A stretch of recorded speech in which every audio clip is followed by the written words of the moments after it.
That's first class.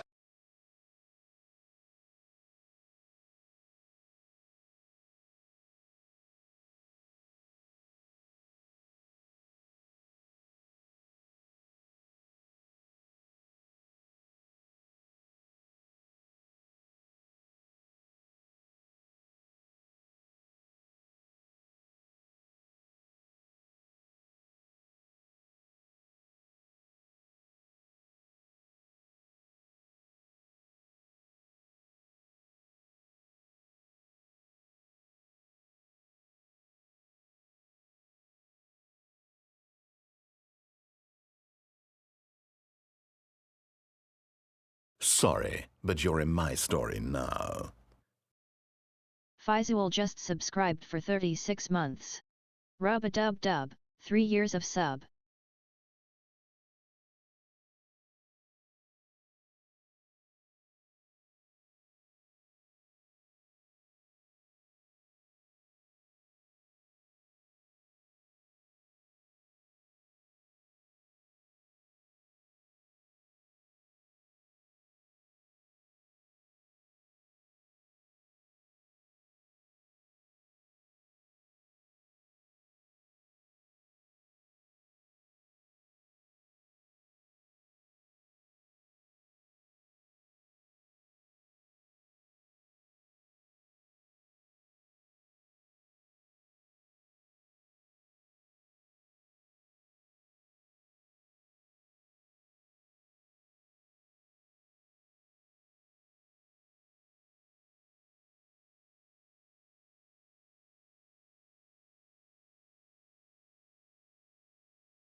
Hello. Hello, hello, hello, everybody. How are you doing? It's Friday. It's survived another week. Rat Torito on first. Hello, Fizz. Hello, Mutt. Hello, Escorin. I hope y'all are doing okay. Right, I gotta do the poll. I'm letting y'all vote. We're spirit faring or spirit swapping today. How's that? I can't decide, so hopefully you guys can help me.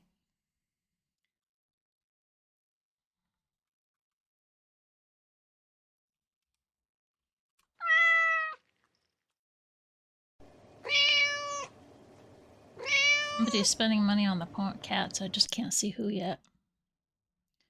Because I'm in create a new poll screen. Create a new poll. Which one? Spirit swap. Spirit error. Good. I'm sure I can fucking force a bullshit there. Was that it, huh? All right, polls up. Am I spirit swapping or ferrying? Ferrying? I got fish and catnip.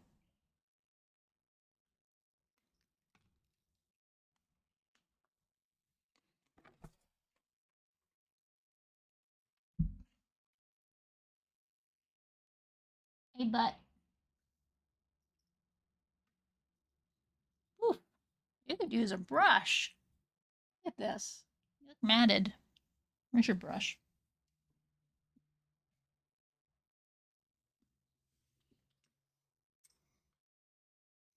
This is mommy putting in the points.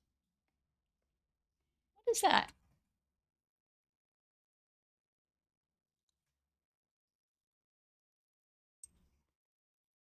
Or is it just the... Oh, it's just a roll in your skin. Okay. The brush was getting, like, stuck and I couldn't figure out why. Catnip. That's what we start with, right, buddy? Make sure you get an appetite first. You know what? I should put it over here.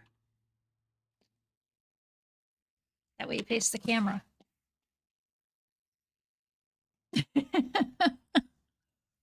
No. That's not how to do it, Mom. Did I mute my phone yet? No, there we go. Now it's muted.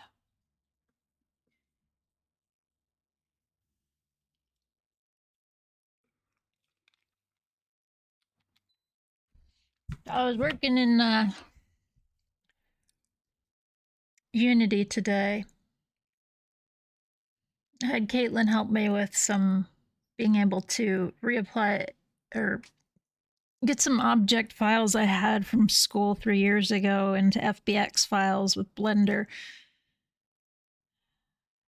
And then I was finally able, after like the 5th time I created a new project in Unity, I was finally able to get the textures out of it properly and then add a bunch of scripts and colliders and shit to the file and export it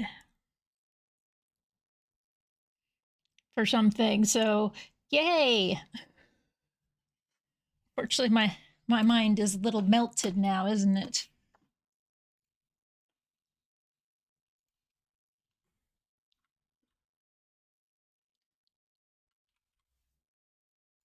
A little bit of this going on.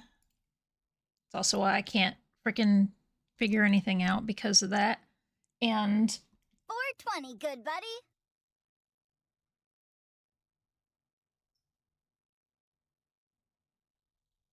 isn't what the medicine.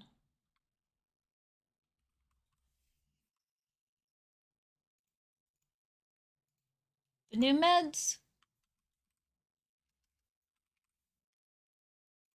Or the weed?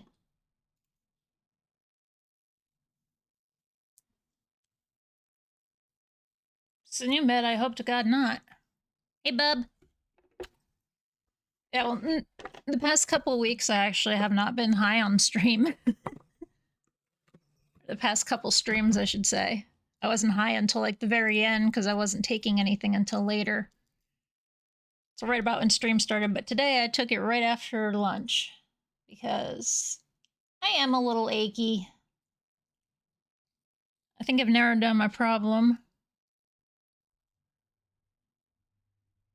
What? That's part of my medicine. My new medicine to help with everything is I shouldn't need to be high all the time. I don't want to be high all the time.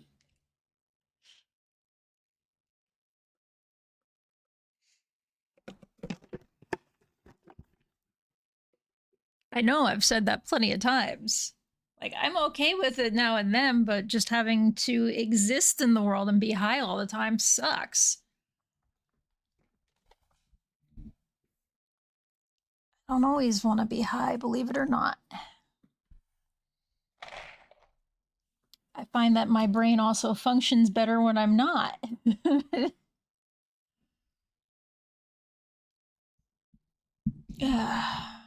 All right, so again, we're playing with spirits today. Are we swapping or ferrying? Poll's about halfway through and it is currently tied. I hate when that happens.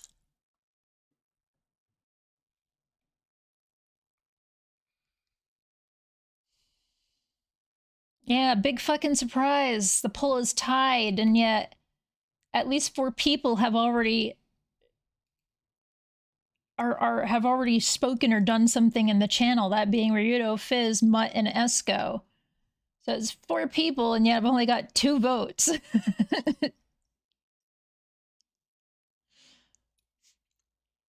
That's why I know there's at least 4 of you paying attention right now, or at least in the last 10 minutes have paid attention.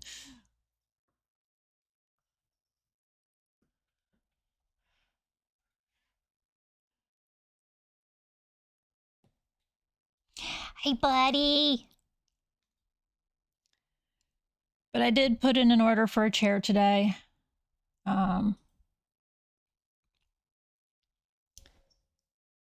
wouldn't think Mutt would tie it because of knowing how aggravating it is to want assistance. Glover at a rave. All right. I'll keep that in the queue because I will get to those before I actually get on when I actually have a sign up date or when I go back on pit.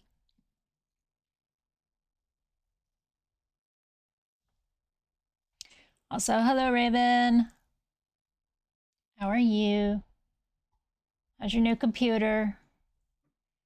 You have a brand new computer and yet it looks like you were playing Isaac earlier. The fucks. The fucks, man. Like I'm one to talk.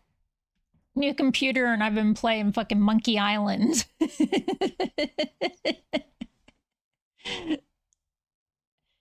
Oh no, wait. We did play, one of the first things we played with the new computer was Crime Scene Cleaner because that shit, holy, what the fuck? What are all these? I have little refresh symbols on every fucking shortcut on my desktop. Why?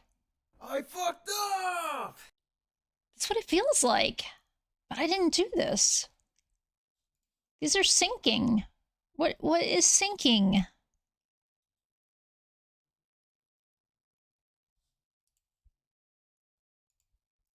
Okay, there we go. Nope, it's just the computer being dumb. Right click refresh. No, I don't have the icons on my desktop going to the fucking cloud. It's like all my shortcuts were trying to sync with the cloud, and I think it's just a graphical glitch because I definitely have not set up OneDrive at all. And I specifically sync certain files to my Google Drive because that's where the art goes. But it's like all the little arrows that tell you it's, you know, a shortcut. They were all refresh icons for some reason.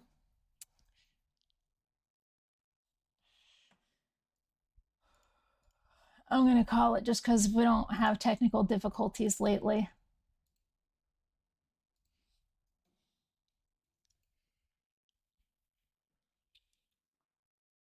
But it looks like we're swapping spirits. Which means I need to, what is it? The polycule is the ones I don't have at 3 hearts yet, so we'll be talking to Dio, Theo, and Cleo. I don't remember their names.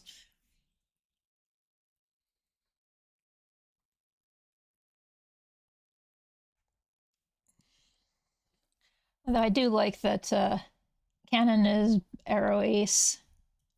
Doesn't seem to understand romance and definitely has no interest in sex, it seems. So that was nice. You feel guilty for what?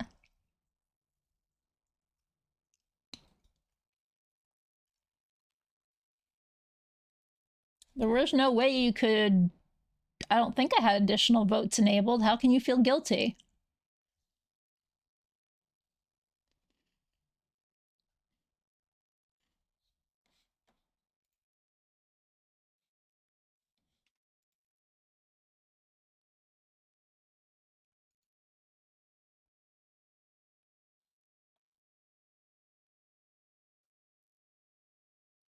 For what?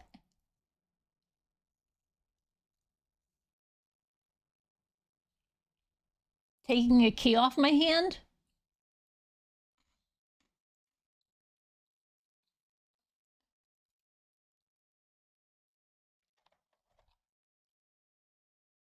Oh, don't worry, Esco. If it's not your thing, it's not your thing. That's why I said it's okay to say no.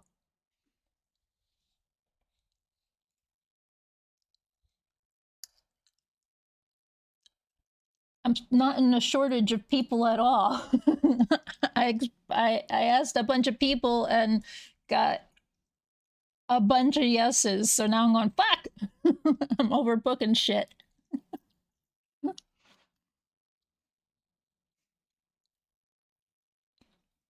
You're fine. All right, no spirit swap it is. Cool. I don't have to like recapture anything because that's what we were playing the other day. Everything is good. Yeah, chair is on order, so that should help with a lot of my aches and pains, I'm hoping. My discomforts. I'll be here between the 12th and the 18th.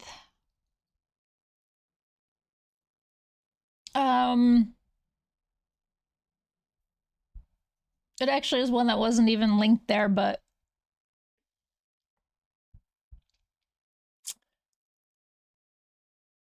Mutt had told me what kind of chair they had and whatnot, and I looked into them as well as all the other options that were presented to me and went, yeah, this actually is the one I want to do because the armrests go back further on the other one, which is where one of my bigger problems is because of how I sit in my chair with a controller is my arms actually fall off my fucking armrests because there's no support in the backside of them. And the chair that Mutt had suggested, the armrests actually like connect all the way to the back and go down and stuff. Or one of the brand like that. Is this one like it's definitely the armrests are besides the fact that it's like 10 years old, the armrests are just not working for me at all.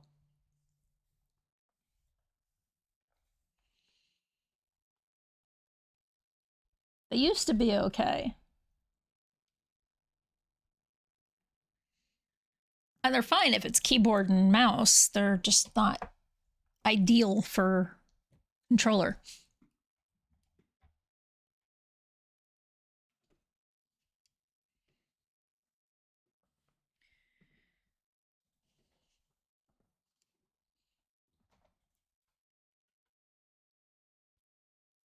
What did you figure?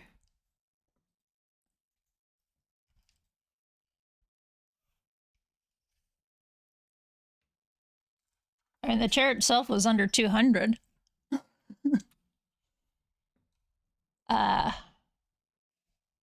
Tax is the only reason it went over 150. Oh.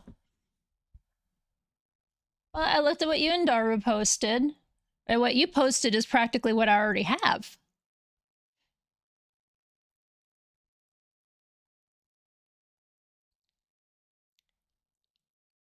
I have a mesh back and a padded seat.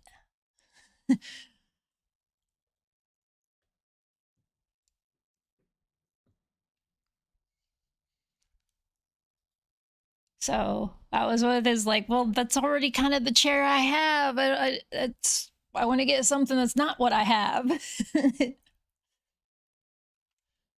right, let's flop over here and get our game started. Let me re-angle my monitor again because I moved things while I was fucking around with stuff. New input device. Just connected. No, it's not new, man. It's the same one. Spirit swap. Lo-fi beats to match 3-2.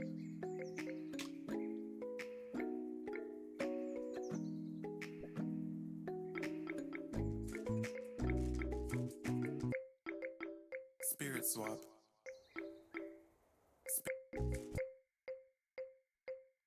This needs to get fixed, though. Wait a minute. Why are my L1s and R1s? Oh, right, because the L1... Never mind. Ignore me.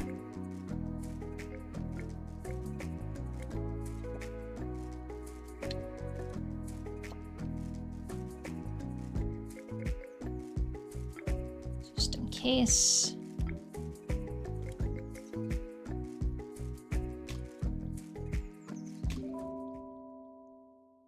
Now to try to get my ass to lean back in my chair and fucking stuff. Got a new strategy I want to try? No, I don't.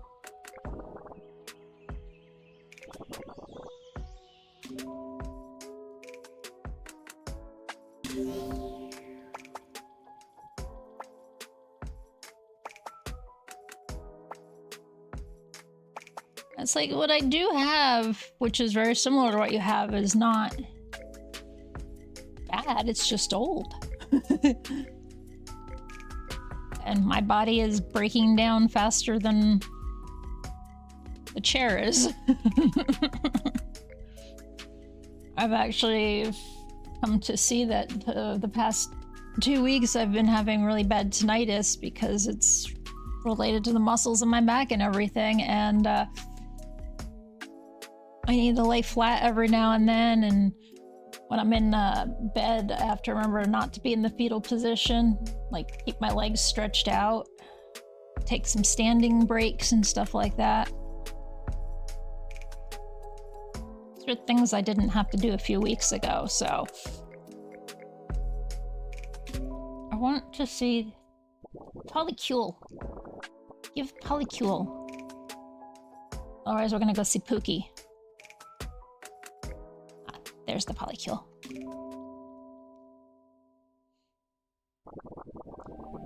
Feels like there's always something going on at Cleo, Theo, and Dio's place. I feel like you're never sure what to expect when you walk inside. Each of their energies are so different. They don't seem to just make it work. They really have a great time with each other. At least that's how it seems to you. You're about to walk in when you run into Dio heading out and lugging a giant speaker. Okay, so Dio's got a sweater that's also on their head. Hey, can you hold the door for me? This thing's bulky. For sure. I see those muscles come in handy at places other than the beach, huh? Slide out of the way, holding the door so that they can walk through. They walk down a ways to put the speaker at the end of the curb.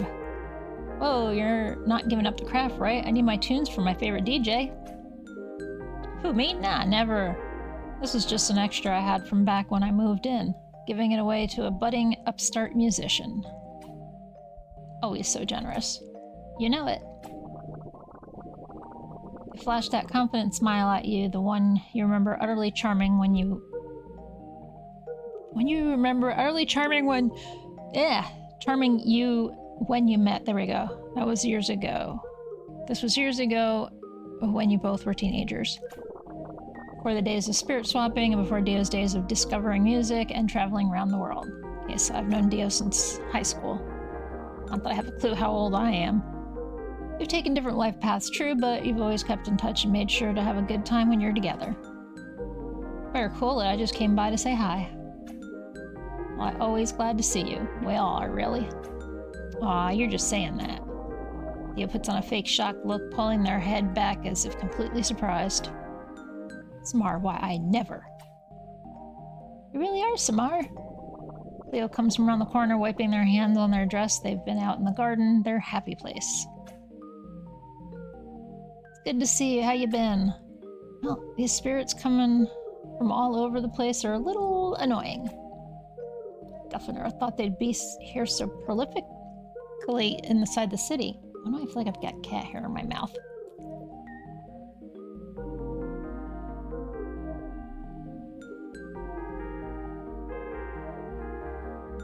Anything's possible in this house. Just the other day I was doing some gardening and listening to Dio practice some new mixes, and next thing I know, I was swapping spirits off the flower beds. It'd be real cute though. You almost want to keep one or two around, you know? I get that. They get so confused when they're in our dimension though. That's why they usually cause so much trouble. They're just all spun around and want to get home usually. I guess if something just randomly plopped me in a new world, I'd probably want to get back to. But I also think getting a chance to visit the spirits world would be so interesting. Theo gets a daydreamy stare as they trail off. You start to pick up on the conversation, but notice a familiar shape floating behind them. So it's kind of cool. You basically get free outdoor concerts. Having Dio mix tracks and perform while you're working in your garden beds. It's gotta be great.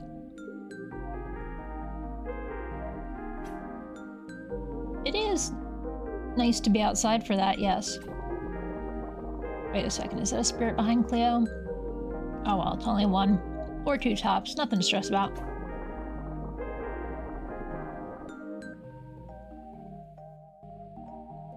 Front door opens again, this time with Theo stepping out to join you three.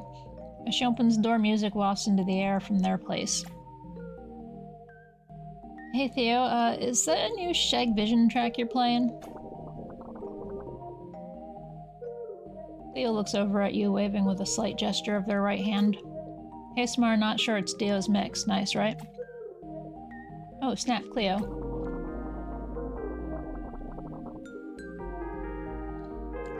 They nod their head, indicating toward behind Cleo. Cleo snaps back to the present from their daydreams about visiting the spirits and turns around. Spirits distracted the music, tumble through the garden and toward the door where you're all standing. Oh, good looking out. Good looking out, Theo. Looks like we got some swapping to do. Hey, Dio, you wanna help out here? Your talents have brought us some surprise guests. Oh yeah, you know it. Let's get to it.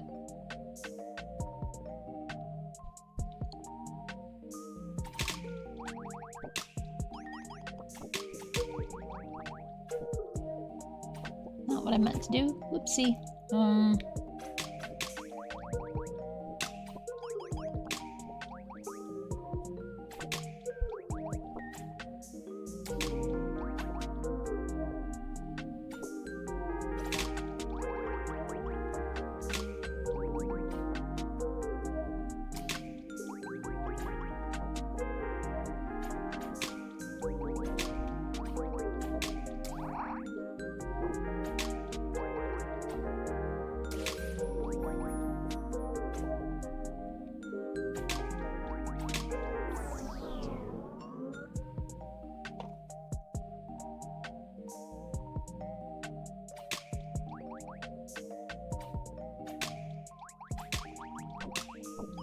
I'm starting to think, what can I do to make things cascade?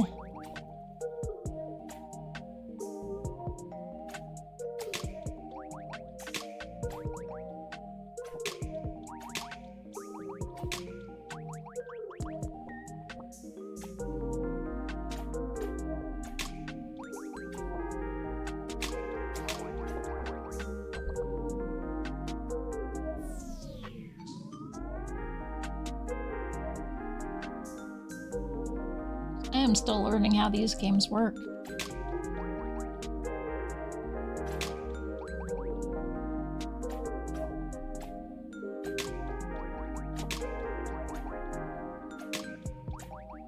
In a versus sense, anyway. Like I did bilging and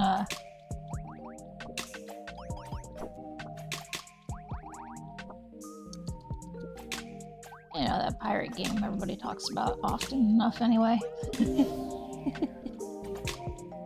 Puzzle pirates.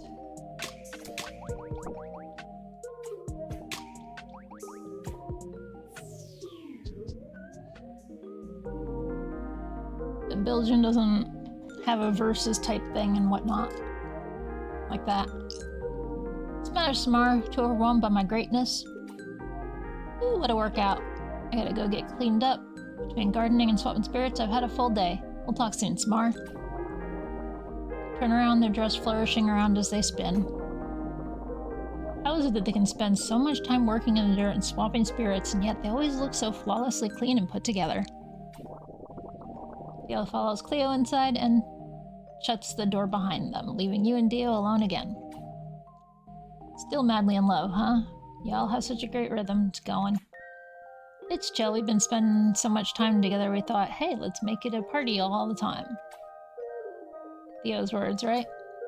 Ha, right. Actually, when Theo and I first met, she was a big chatterbox. Who are we talking about? The same Theo? She blabs when she's nervous. Kind of prefers being more of that strong silent type in social situations. If they're quiet around you, take that as a compliment. She's comfortable enough to not keep up the show. So when she'd chill with you, what made you three move in together anyway?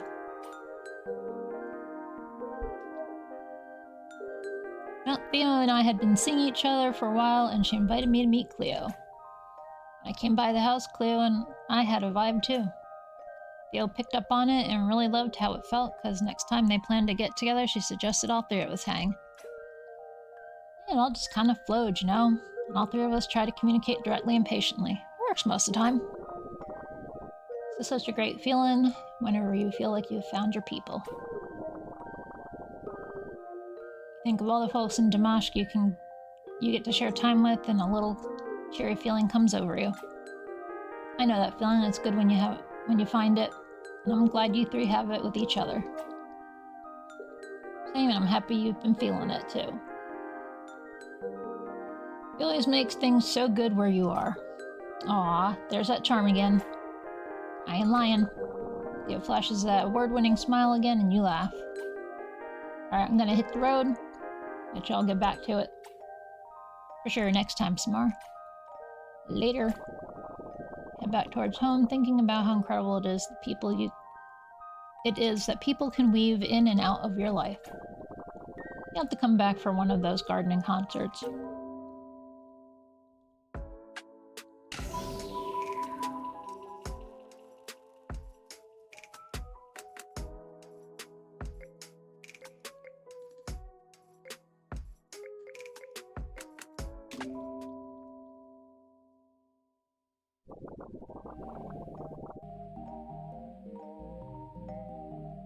You enter the Polykills' home and find Dio, Cleo, and Theo scattered around their living room. Hey guys! Is everything alright? You guys seem kinda off. We're fine. Totally fine. Absolutely normal. Super normal. You sure? Three of them tense minutely, watching each other warily. Well, some of us are a teeny bit sleep deprived. Yikes, that sucks.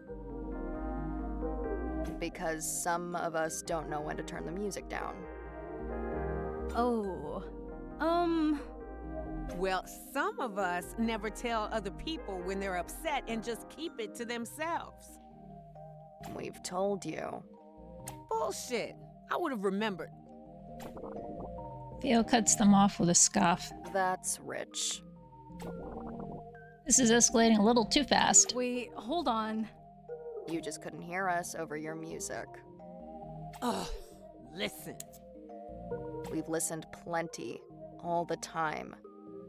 If you guys just told me instead of bottling it up. We wouldn't bottle it up if you just listened to us. Theo and Theo fall silent, stunned at Cleo's uncharacteristic outburst. Cleo winces, embarrassed.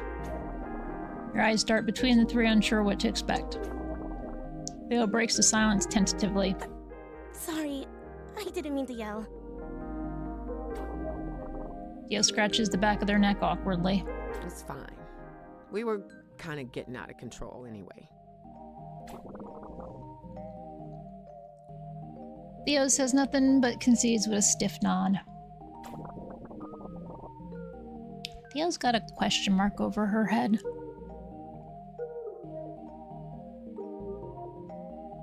Silence hangs heavy over the room. None of them meet each other's eyes. You can't take this much longer. Hey, this is starting to feel like something I shouldn't be here for. Should I go? You're surprised to see the three of them shake their heads almost in unison. No! We'd appreciate it if you stayed. Theo nods in agreement. Mm-hmm. I think we need another person here to help us talk it through. Ah, no. Theo slants them a look. Well, maybe not just any person. If it's not too much to ask, I'd really appreciate your help, Samar. I think we need someone to help us stay grounded. Alright, I'll stay. Theo sighs in relief, and you see Dio and Theo's shoulders relax as the tension starts to abate. But only if you communicate with each other.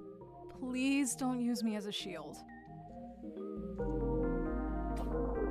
Three of them nod in agreement. In that case, I'm gonna do my best to let you guys do the talking. I'll step in if I think things are escalating too much. Sound good? Yeah. Sure. Okay.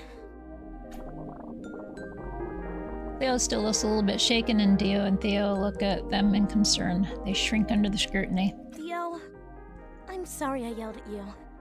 Babe, it's okay. You've really been on edge lately. You noticed? Theo looks mildly affronted. Of course. We live together. Then, why didn't you do anything? Theo's gaze slides to the side. Well, you weren't saying anything, so I wasn't gonna push you for an answer.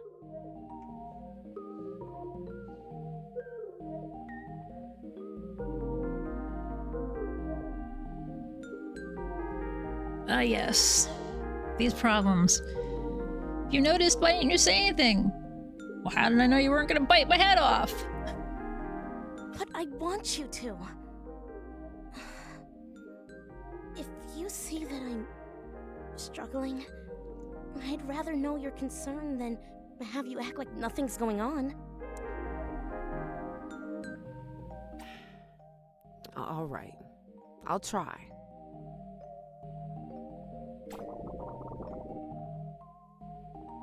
You catch Theo's brow furrowing. You should probably step in. Hey, Cleo? Why have you been struggling lately? Theo hesitates, looking at Dio warily. Look at Theo for help. Theo obliges. Dio, Cleo and I love you and your music. We want you to do what you love. But it feels like you forget to accommodate what we love. My library is my sanctuary. It's hard to maintain that peace when the outside world is too loud to ignore. Wow, that's the most you've heard Theo talk, ever. You try not to let your surprise show. Theo also looks taken aback. They quickly hide it with a frustrated frown. That's totally fair, but you guys know I'm easily distracted. You're gonna have to tell me this stuff more than once. But turning down the volume's an easy fix. Why didn't you say this sooner? Well, it's not just the volume, though. Theo's frown softens from Cleo's obvious distress. Go ahead. Well, Dio, it can be hard to listen to you DJ all the time. Dio frowns and opens their mouth. You shoot them a look before they can say anything. I love that you're so passionate about it, and you're so talented. Your music is incredible. But sometimes, I feel like that's the only thing you care about. Not that you don't care about us, but you prioritize it over almost everything. And when we've tried to talk to you about lowering the volume or spending more time with us, you say you will and then forget your promise. It's hard to hear you lose yourself in the music and forget about me. About Theo. Us. Cleo looks genuinely upset now. Both Theo and Dio look at each other with panicked expressions. Hey, come here. Dio rushes over to Cleo and sweeps them up in a tight embrace. I can never forget about you. You two drive me to be better as a person and as a musician every day. They press a kiss to Cleo's forehead. I don't love you any less just because I get super fixated on something. But I'm sorry that it got to this point anyway. I'm sorry that thought even crossed your mind. Dio looks over at Theo from where they're holding Cleo. And I'm sorry that I messed with the vibes of the library. I know how much it means to you. I didn't mean to upset that balance or ignore your concerns. Theo nods slowly. She cautiously moves to sit next to Cleo and Dio, yelping when Dio wraps her up in the hug as well. Thanks. Sorry I kept it to myself for this long. It can be hard to confront things like this, especially with people I love. No shit. I don't want to risk losing you to something petty like this. Dio rolls their eyes. It's not petty if it affects you like this, babe. What's petty is keeping the shit to yourself and getting mad when no one reads your mind. So very valid. That sounded like a jab, but Theo just huffs and rolls her eyes in return. Shut up. She wraps her arms around the two tightly, nuzzling her face atop their heads before releasing them and stepping back. Theo follows suit and releases Cleo, settling back against the couch. Cleo squeezes their hand before relaxing back into their seat, wiping their eyes discreetly. Sorry we dragged you into all this, Samar. It's alright. I'm just glad you guys have a plan now. I would hate to see you guys drift apart because of this. It went better than it could have, thanks to you. You balance us out really well, Samar. Yeah. It's like you're our missing piece. Here to laugh it off, Dio catches your eye with a meaningful look, one that reminds you of your past with them.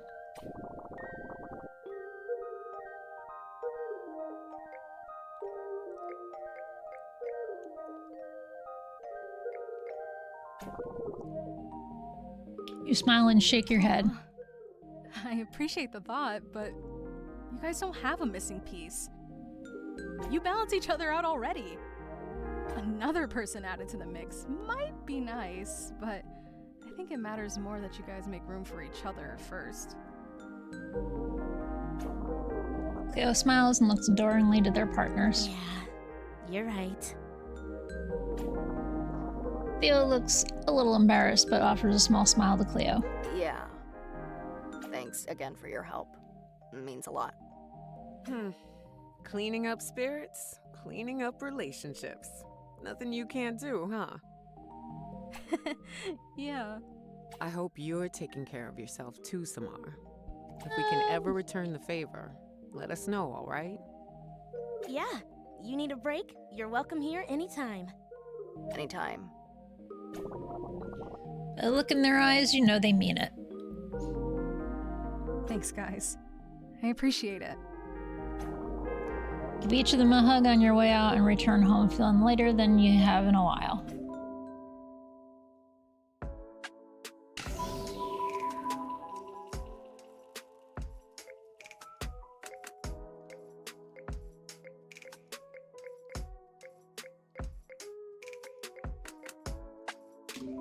going home for a second because I did get something else. Don't know what it was. The bedside thing? Oh, it was. Crystal tray.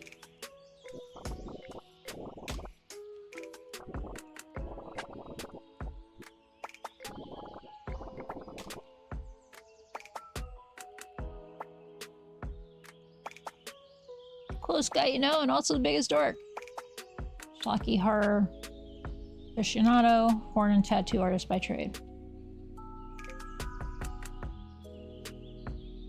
Most fashionable witch by far. Her clothing is designer, and her heels are never less than 6 inches. You know him, you love him, inseparable bunch. Local genius, Kezi's in IT. Jeff in IT keeps her up to date with the latest gadgets that modify his work with magic. Yes, excellent smarts. They make up for muscles, and boy, do they have a lot of them. Award-winning bake master.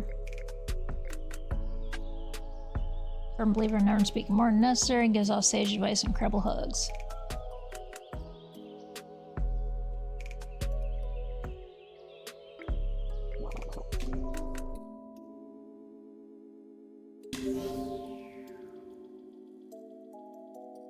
I guess you just gave me the rug. I'm gonna see Pookie. Even with another Shag Vision concert always around the corner, you've got other great live music on your calendar. You feel the beats rumbling through the ground as you get closer to the Polyheel's house. You still don't understand how the place stays so clean and organized with all that bass bringing down the house. And soon Cleo and Theo came up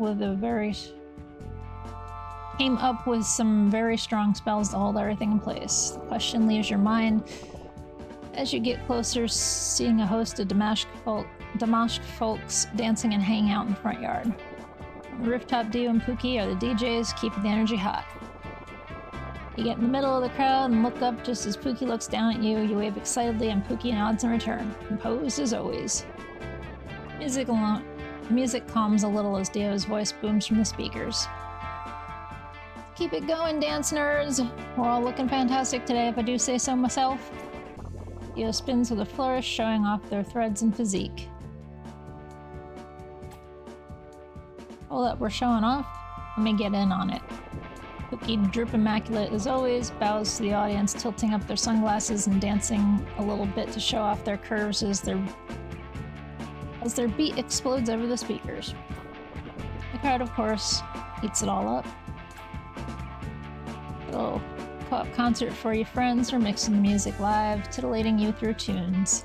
Enjoy, y'all. Pookie puts the sunglasses back down and Dio dials in. Two of them bringing in incredible samples to wow the crowd. It's so good, and even when they aren't words, you feel like you're hearing them tell stories. Dio's confident, heroic, energetic. Pookie's calm, collected, and composed. Then the middle hits a deep, bassy groove. You can only describe it as mellow, thoughtful. Crowd instinctively slows their dancing, and you start to sway alongside them as you see Dio step back from the mixing board. Pookie's in the zone.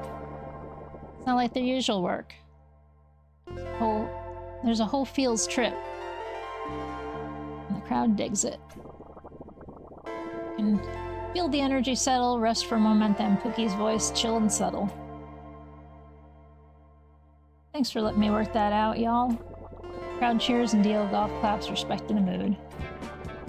And it's right back to high energy as the beat drops. The whole concert explodes in excitement. Let's go. Dance like your life depends on it. Like your heart will stop if your feet don't keep up with the rhythm. After the set's over, the crowd departs. You wait in the cafe and see Pookie come down. Dio scurried off somewhere, likely to steal kisses from their infinitely patient partners. What a set. Yeah, I was feeling that one. You two were just so lit. True, lit like fire, keeping it extra crispy. You can swear that Pookie's walking on air, the way they're feeling. You two hung at the bottom of the stairs and then... Wait, you two hug at the bottom of the stairs and then grab a couple of seats in the cafe. You and Dio collab so well. And then you hit that solo and everything got so, whoa, deep. Yep, both of those. Did you plan that? Nah, just kinda hit me. Honestly, it happens during sets all the time. For real? Yeah, I get real tuned in and I just play my heart, you know?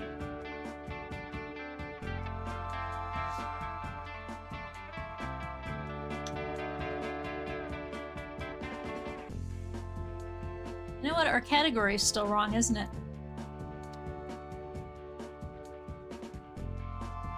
I didn't update it.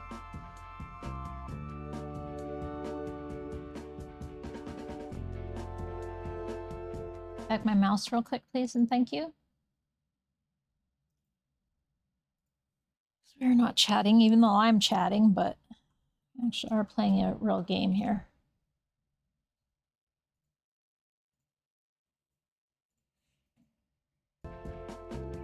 As I'm taking my medicine on time, I mind you.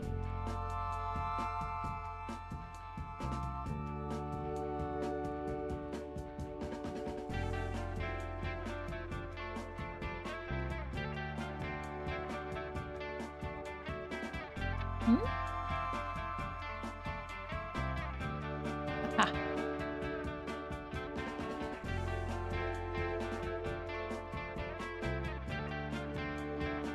Let me do that real quick then. Hang on.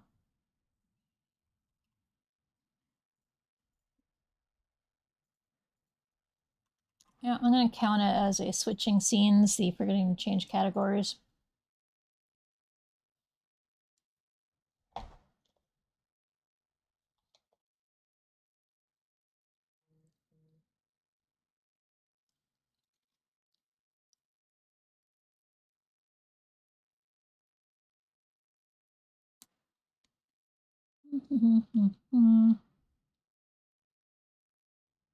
Nope, nope.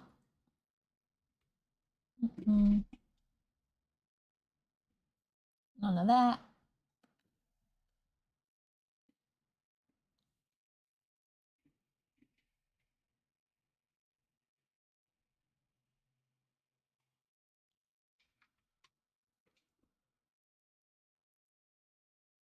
Toe beans, no leggies, no yawns, no boops, no hard words.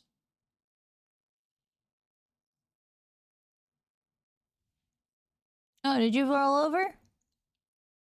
Did you just try to be a cutie pie?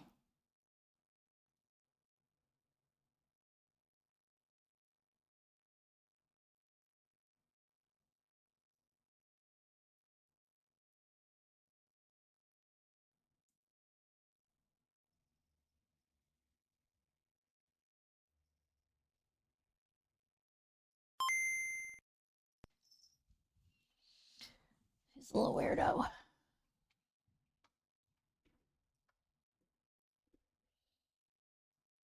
Nope,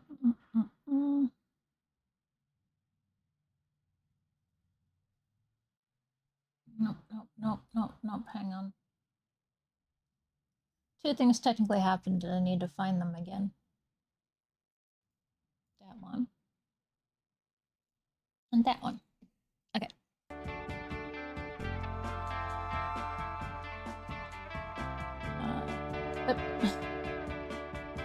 All right. Well, congrats, Mutt.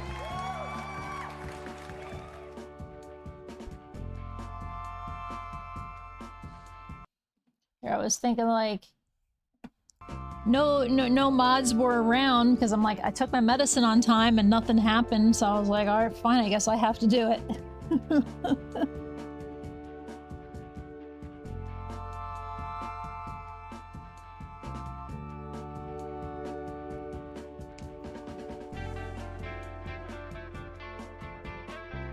Get real tuned in and group thing at work.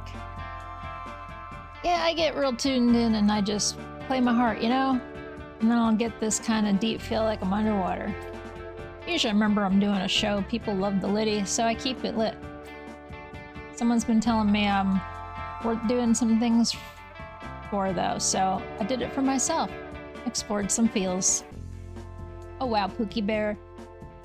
You should make sure to let whoever that is know that they're a genius. Any feelings you want to talk through?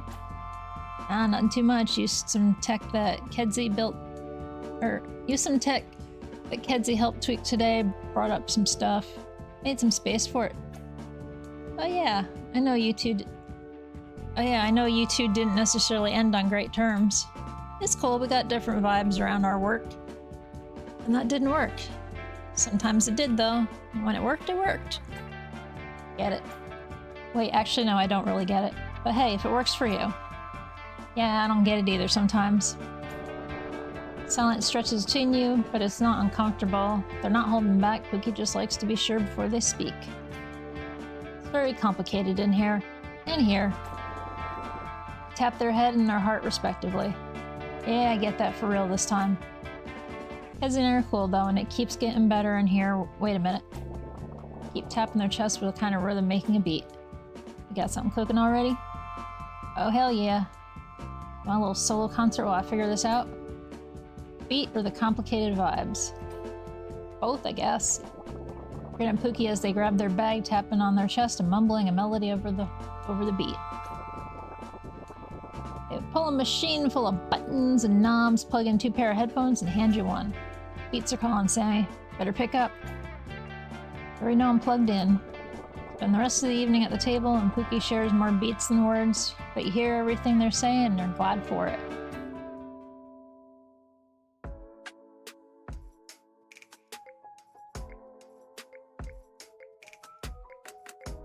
Oh, I see. So if I go to Kedzie now, it says it's definitely gonna be a verse. Everything else is just talking to people.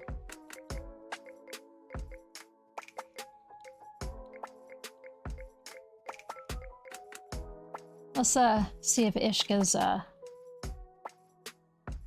finally taking care of himself or not.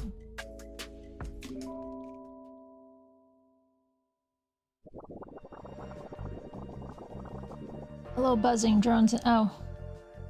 Ads.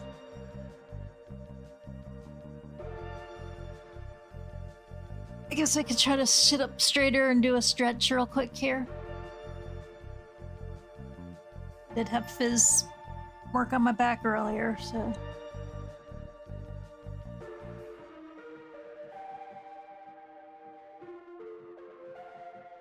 It wouldn't be so cool if it would not be cool if I just let all the hard work go to shit.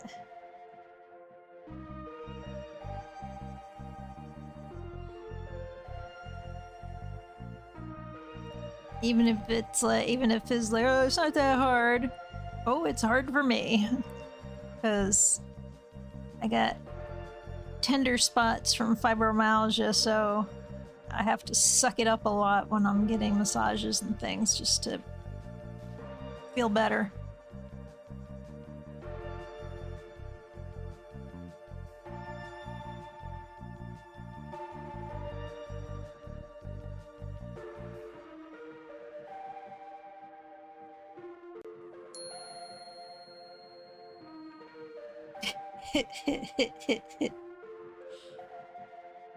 Yeah, you might catch cooties, man. Nobody wants cooties.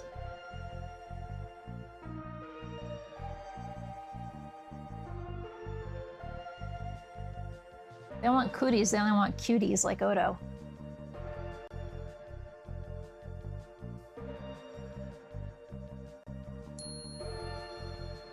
Some puties.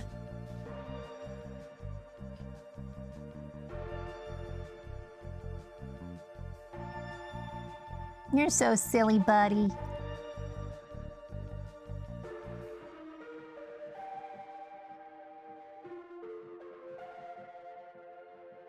Oh, that was a yawn. It's a big old yawn. Did you yawn? Yes, you did. I saw that. You yawned even if the camera couldn't see it.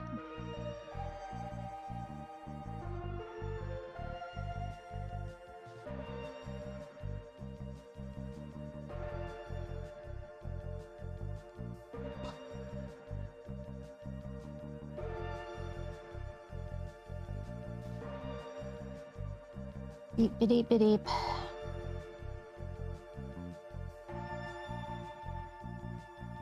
And go like that. Go here. Go here. Go here.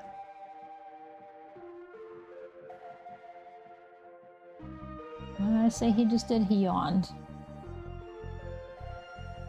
Call it from my phone.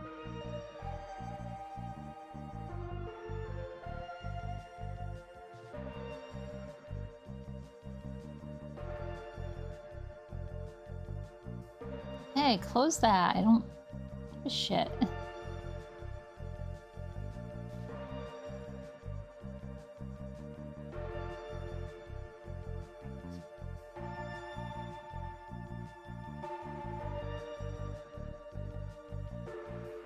Right, back to the game.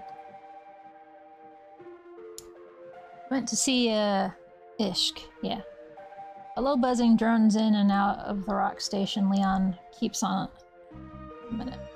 Low buzzing drones in and out as the rock station Leon keeps on blares over the speaker when you enter the shop. Must be working on a client. The smell of scented candles fills the air. Leon lets his clients pick a scent at the start of the session. It's a sweet touch. This one smells heady and strong, but you're not immediately able to place it. It smells warm, a bit like the ocean and sunscreen, but sweet like freshly churned ice cream. Hold on, I recognize this smell. Ishk? Hey cutie, how low hangs it? Ishk was laying face down on a tattoo chair, their voluptuous butt jutting out while Leon tries to maneuver around it to work on the lower back area. It's so rare to see Ishk anywhere but at the beach these days, so you decide to savor this unexpected moment. Leon wipes his brow with the back of his hand and gestures to a plump armchair tucked nearby, inviting you to join the pair. You distract Ish, they keep squirming and we're barely 30 minutes in. I'm not squirming, muscles are just constantly flexing, I can't help it. I'm looking at what looks like it's Ishk's knees and they are tiny. I'm hoping it's just the angle. Whatever it is, I'd like it to stop. Your lines are gonna be messed up if you don't stay still. Where are you getting anyways? Yeah, they definitely got some calves on them, but beyond the knees, it's looking a little scant. Lean closer to look at the design, but can't quite make out the heavily stylized calligraphy swooping and curving into perfectly tapered points. Words are interlocked in the complex and elegant way of Arabic calligraphy, a style Leon long studied but rarely gets to flex. They must be enjoying this. I asked Leon to make a design out of my first name. They mean to say the name they were given by their family, not the one they ended up picking. Yeah, the name that they gave me first, that's what I said. Oh, but, not your eyebrows, confusion written all over your face. You bite back the question at the tip of your tongue, but Ishk turns to you with a knowing smile. Leon curses as the movement causes Ishk's entire body to shift and almost ruin a line. Stay still!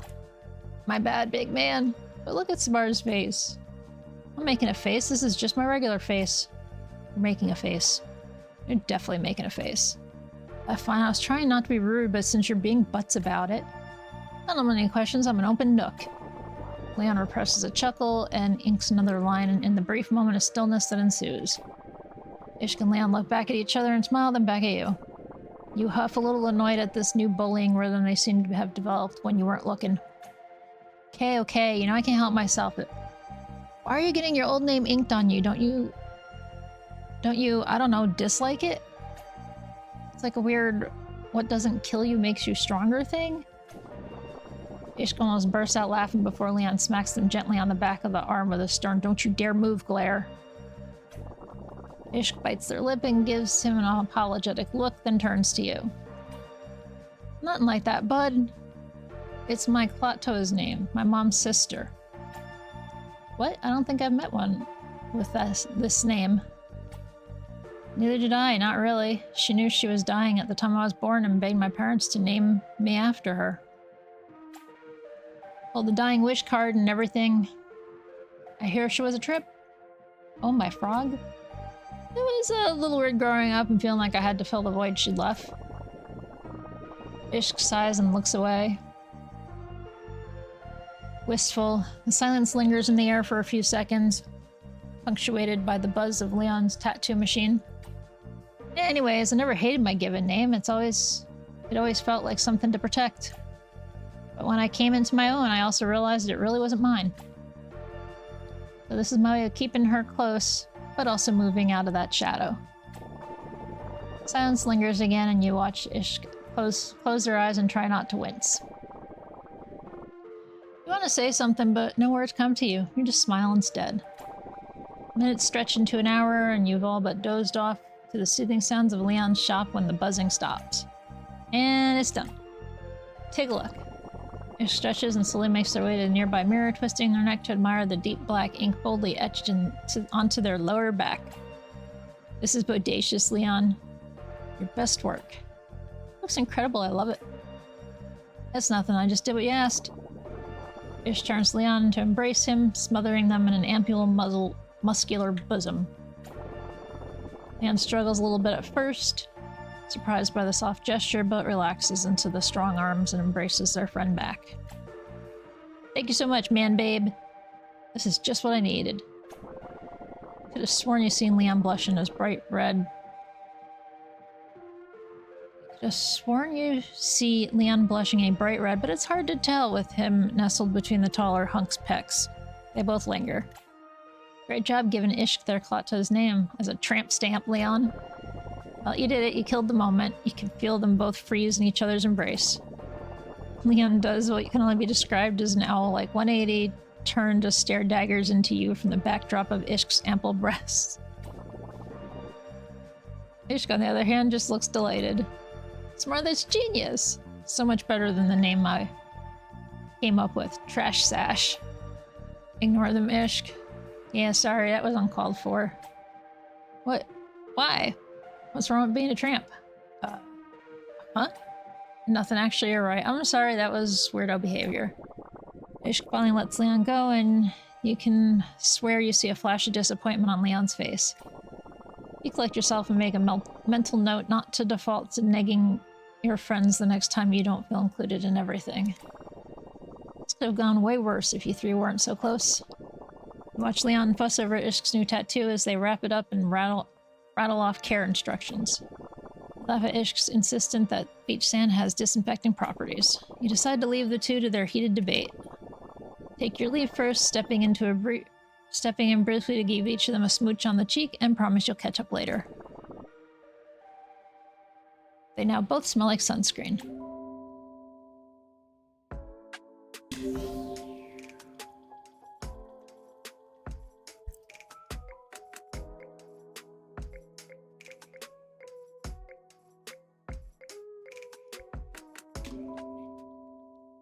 Kennen. Swapping spirits can be tough in the most unusual circumstances, but spirits in town? So much friend group drama? You decide to take a walk through the park and clear your head a bit. Walking a slightly less familiar path, you spot a very familiar pair of wings, large white wings in the grass. Kennen is sitting under the tree, cross-legged, seeming to vibe with nearby birds. Before you can say anything, they turn and face you. Their typical mellow smile grows just a bit as you walk up to them. You wave. Kennen, how are you? Hello, Samara, I'm doing well. How are you? I'm good, just chilling, having a nice walk in the park. Is that true? Is what true? Thought you're good just chilling. I mean, chilling is just a phrase. I'm not cold if that's what you're asking. No, I still remember that one. But are you just good? I mean, yeah. Why wouldn't I be? Because, well, nobody else is just good. You notice that there's a beautiful pink windful swallow perched on Kennen's shoulder. It's peaceful, nearly napping. You can almost feel how relaxed its energy is just by looking at its posture. Then you notice your own. Have you been this tense the whole walk? Or did Kennen's question strike a nerve? Just a little tired, that's all, but it's nothing I can't handle. Oh, I don't doubt that you can handle what's going on. You can handle a lot of things. In fact, you do handle a lot of things. You handle things for me, you handle things for Kedzie, for Ishk, Mo, Lulu. If I'm not mistaken, you handle things for everyone. I mean, that's kind of my job. It's why I took it on. I love helping my friends and everyone in Damask. Certainly, but just because it's your job or it's something you love doesn't mean that it doesn't take its toll. You look back up at the sky, watch as the colors slowly tint into shades of purple, red, and gold. A sigh seems to fall out of your mouth as your shoulders drop a little. Yeah, I guess you're right. There's been a lot going on with everyone, even aside from the spirits appearing inside the city. And I really am happy to help, honest. Anna walks over to you, resting their hand on your shoulder. You can feel a bit of his magic just ease the tension inside, like watching a peaceful stream. I just also want you to know that I am happy to help you too, Samar. Absolutely. And I want to help you. You exhale, sighing slowly. You actually are kind of tired, maybe more than you thought. You know, it's my job to help other people with their problems, you know? And besides, I'm doing okay. Kennen grins knowingly, softly squeezing your shoulder. But you don't have to be not okay for your people to take care of you. Besides, it feels good to help people you care about, so let me help you. How can I help support you? You're not totally on board with the idea, but you can admit that it would be nice to rest a little bit. Well, if that's the case, how about some Manakish Zatar from Lulu's Bakery? It'll be my pleasure. Stay here with Ansand and Pipa. They're great nap friends. And flaps his wings lightly, then walks into the direction of the bakery. Setting your bag down, you lay on the soft grass as Ansand and Pipa, the two birds hanging out nearby, tweet a soft song. You drift off, and when you wake, Kennen has a range of pastries and, of course, more mozzarella sticks. Spend the rest of the day with snacks and stories, and when you head home, you feel a little lighter than when you left.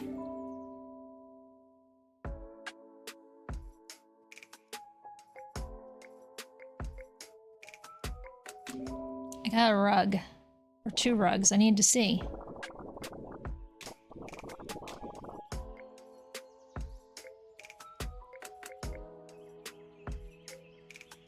Hop on over and stay a while. This lily pad is the best place to relax after a long day out and about. They love you not. They love this rug. And with the frog.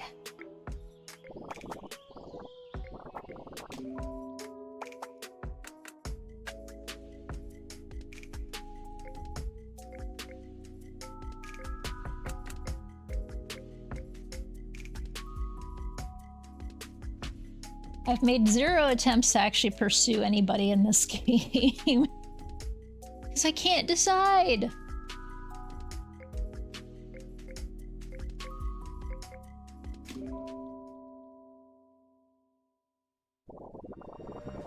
You wrap your knuckles on Leon's door. Ginpu hates everyone.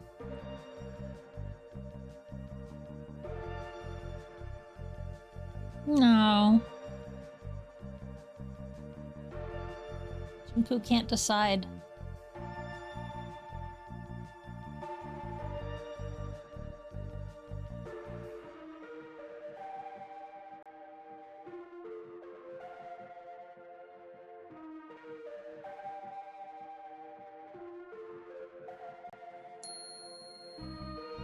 Yeah, that's why y'all had to vote on what the hell I was playing today.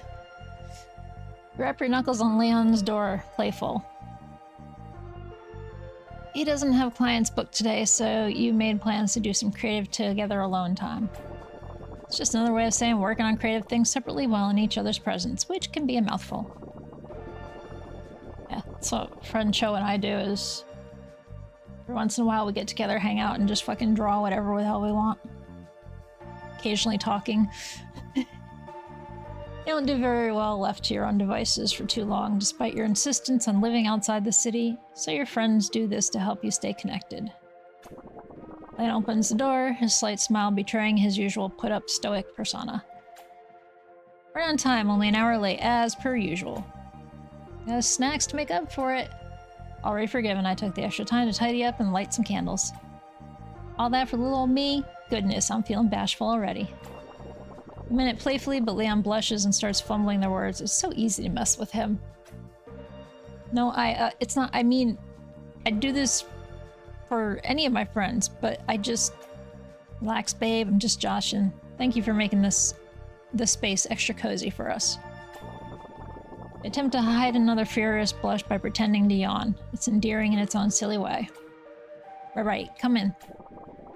And leads you to space in her shop where they've made space in a comfy corner. It's complete with floor seating, heaps of art books, and a few fragrant candles wafting sweet anise into the air.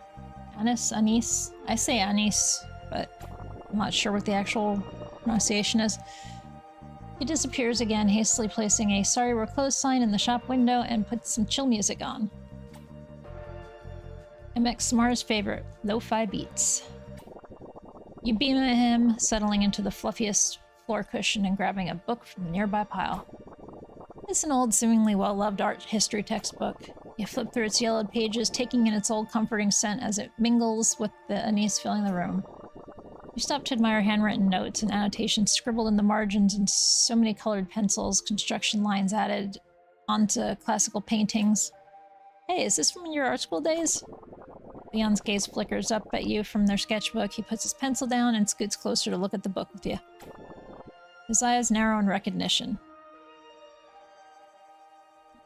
Oh, yeah, this is my favorite textbook. It holds so much beautiful art and history I couldn't throw it away or donate it. It's really important to me, though. I can't exactly tell you why.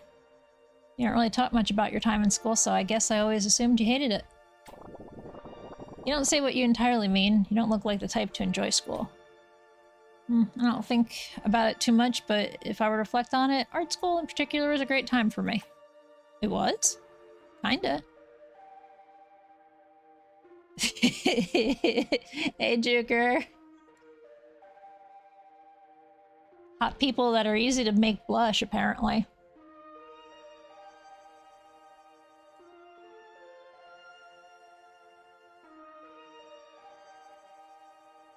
Oh ho ho, I see what you tried to do there.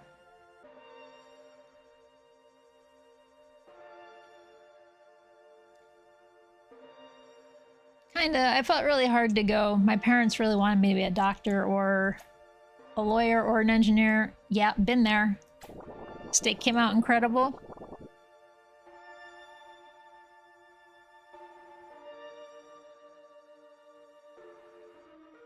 You didn't share. I mean, you didn't share with me.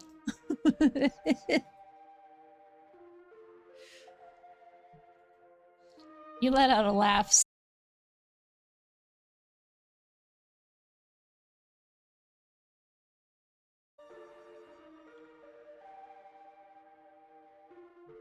You crashed.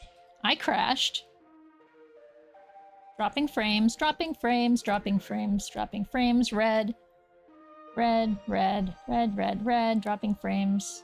Dropping frames. Dropping, dropping. Stop dropping frames!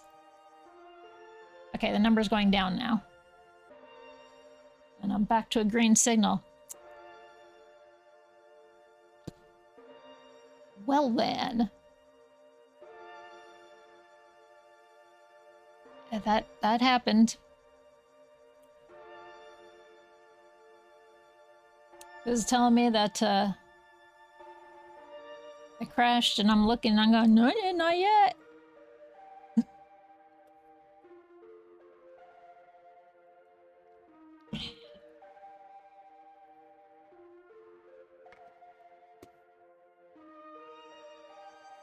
Had his head in his hands. Oh, hello. Oh, hello, Leon, or oh, hello, I'm back.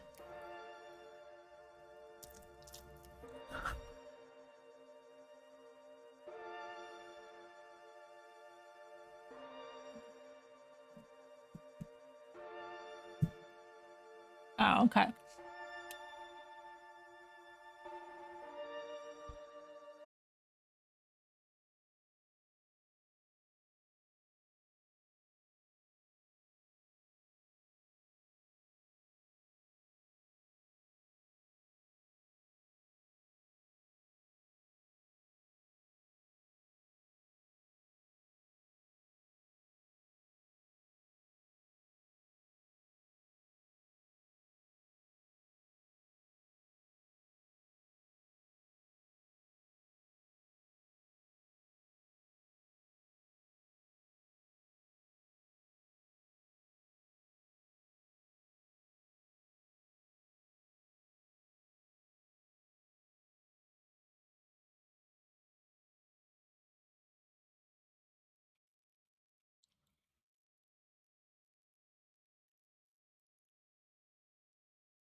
Yeah, I know. I haven't had that error in a few weeks.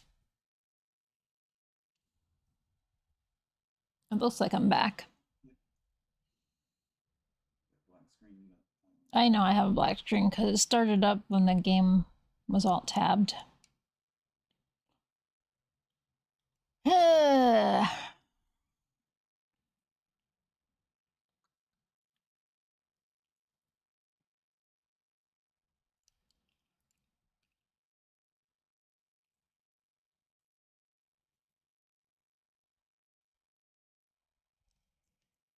I was trying to talk about my past when that happened. Guess Twitch doesn't want me to tell you guys that I did go back to school originally for biology and then had a chemistry class and did terrible on it. And I went, you know what? I want to go back to art.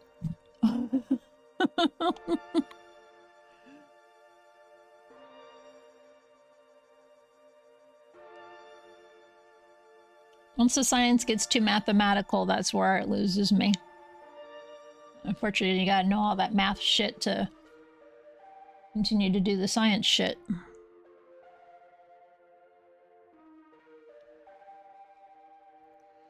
Anyway, there we go. So that does sound more like you because you applied to art school behind parents' back. Wasn't really planning on going. I just wanted to see if I could get in, you know? And you did. I did, so I thought about it for a long time. Always had an interest in biology, the human body, what makes us tick, but it wasn't a scientific interest, it was a need to mold and express flesh, to make my outside reflect my insides. They look away brushing a strand of hair out of their face and tucking it behind a horn. It's silly, forget it. Is it silly? It all makes perfect sense to me. Run your fingers on your tattoo sleeve and the one he's given you over your years of friendship. I understand what you mean, I really do. Looks back at you, wink, hoping it was more charming than awkward, and point at the pink horns on your head. Body mods is art, self-expression through altering biology. Leon is completely red now, trying to brush it off with a smile. They grew those horns for you. Yeah, well, I'm glad you like them. Thank you for trusting me with your, biology.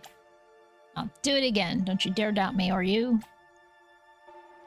Still not growing you a pair of wings, though. That's too tacky even for... He launched the closest cushion directly at his head before he can finish that sentence. An indignant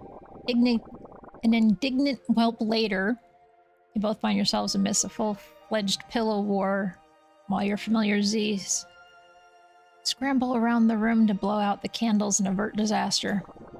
This wasn't exactly very productive, but it was fun. You're excited to spend more time with Leon.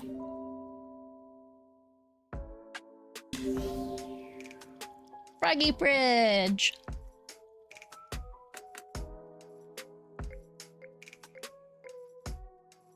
Guess it's been a little while. Let's go do a versus with Kedzie.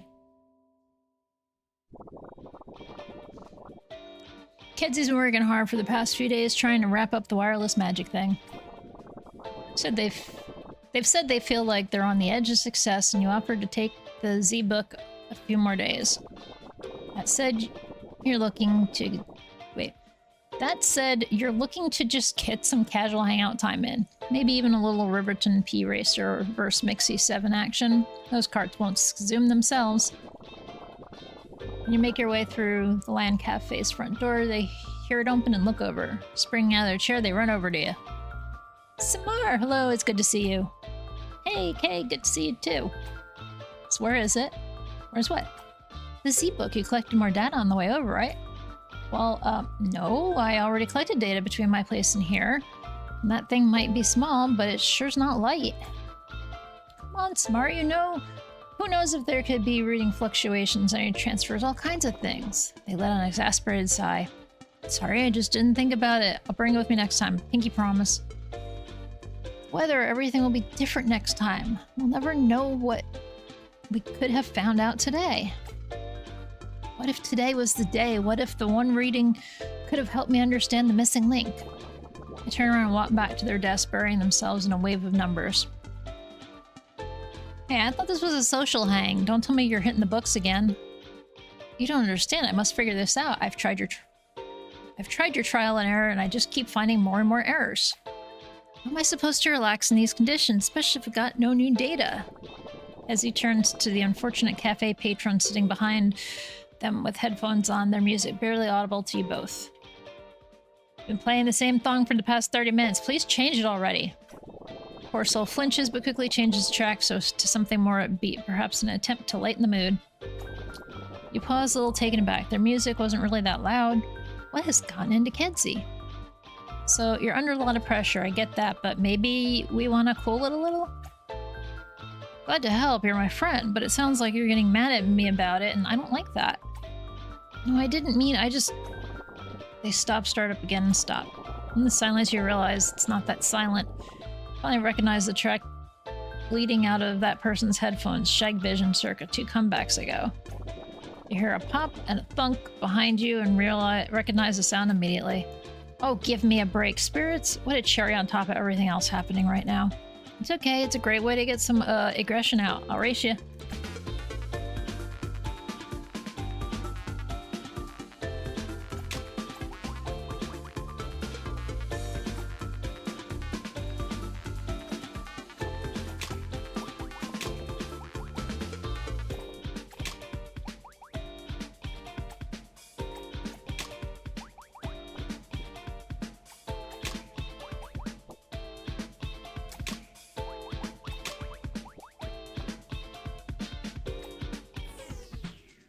Oh, I'm like, can I do this and this?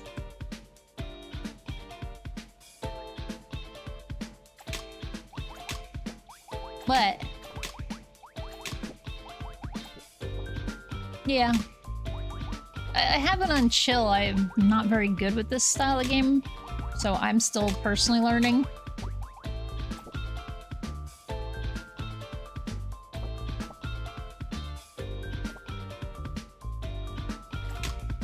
This is the first match 3 game I've ever played, other than bilging, and that doesn't work the same way.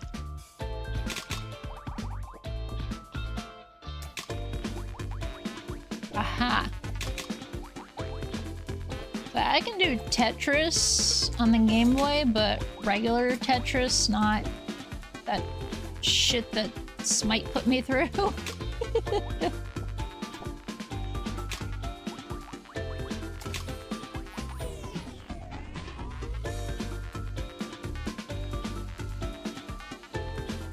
I see, bed sores play it, usually daily.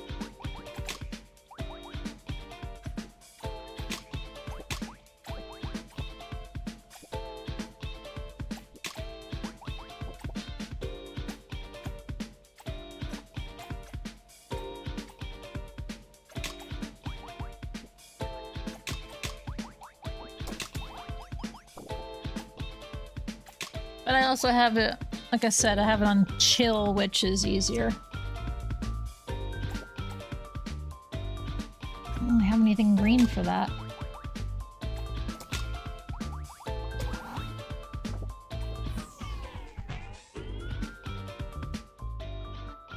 And voila, much better. Bless the spirits back to their home dimension, take a deep breath and glance at Kedzie. Hopefully swapping got some of that frustrated energy out, and maybe you both can hop back into the conversation in a more productive way. Come on, it's okay. Just say what's on your mind. It doesn't have to be just right. This is important for me, and I just want it to be important for you too. To you too. It is. You know how long I've heard you talk about wireless magic? Basically the time I've known you.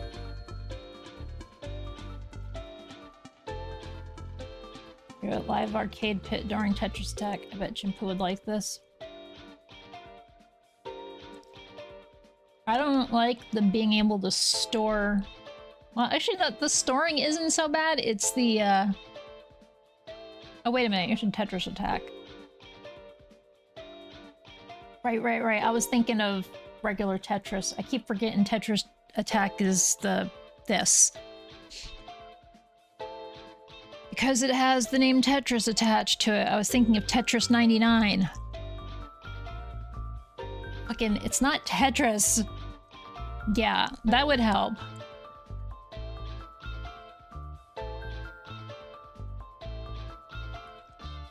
It does have definitely harder levels. Bilging. But if it's important, how do you not have the Z-Book? It could be taking readings everywhere. Because I have other considerations too, like how much that thing weighs. For real, it weighs a ton. It's a lot of tech to store all that information. I get you, I do, but I thought we were hanging out today, not working, and did you even ask me to bring the Z-Book? They looked down a little embarrassed. Well, I just assumed... Don't you make me say it. I know, I just thought that we would be on the same page. We are, up until you start using that tone with me. Then I'm in a whole different book. You're trying to cut a little bit of the tension. She smiles back softly. I'm sorry, Samara. I don't always realize how I'm coming across. I never intended to make you feel that way. Sometimes I just get so caught up in my world and concerns, it can be hard to see my impact. Listen, I know you're excited and I want to be too. But even though I work a lot, I want to just spend time with my friends too. Well, that is fun too, I admit. That's what I like to hear. Both laugh together, lightening the mood. You see Kedzie perk up a bit, and it makes you feel lighter too. Okay, in the future, let's just separate our hangout times clearly from our work times. I'll expect that if we don't explicitly talk about working, then it's not a workspace. I'd really like that. We deserve to just have some fun sometimes, even if the big work isn't done. Great, then it sounds like it's time for Zoom Carts. She exaggerates her voice like the game's announcer, sending laughs through you both again. You head away from her desk and over to the large TV where you spend the next while zooming carts.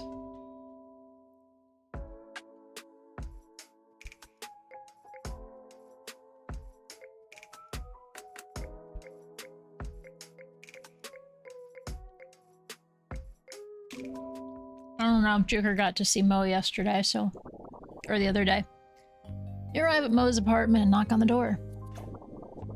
Where you can announce yourself, she quickly opens the door and pulls you into the room. Upbeat music player over the radio, good sign perhaps? Finally, you're here. Ah, you're really excited, you almost pulled my arm off. You'll be fine after I show you this.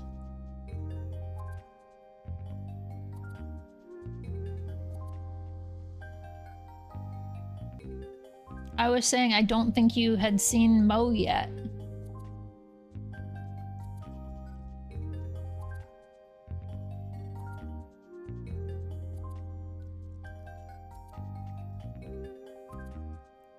You'll be fine after I show you this.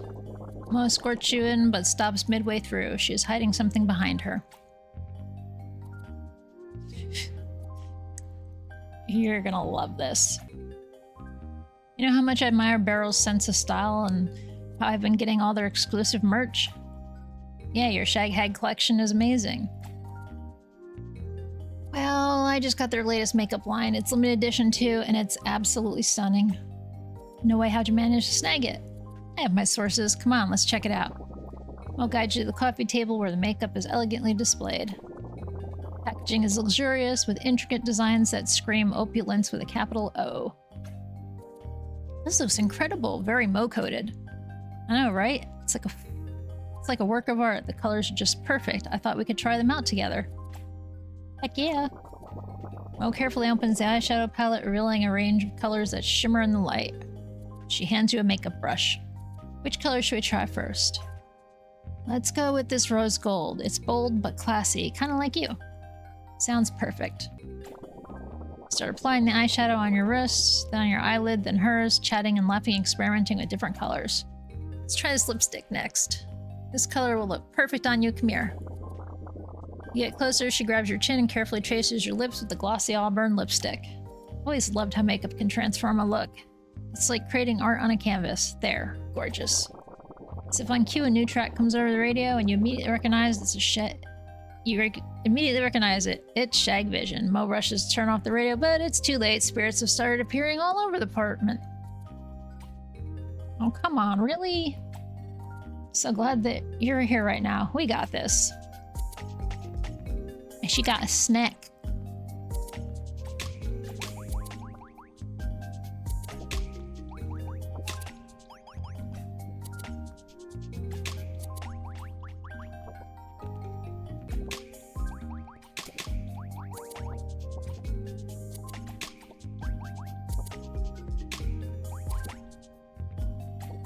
Shit, didn't mean to do that. Oh well.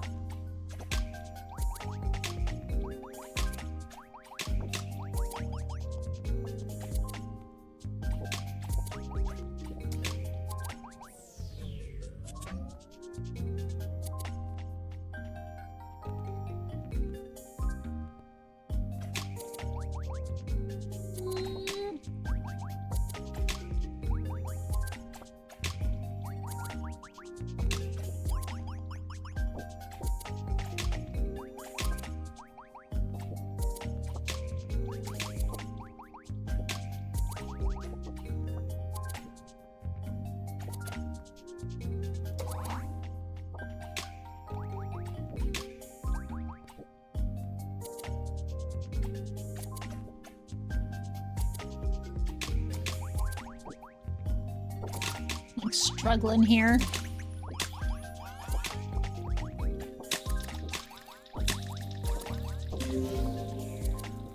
Jeebus! Ma'am!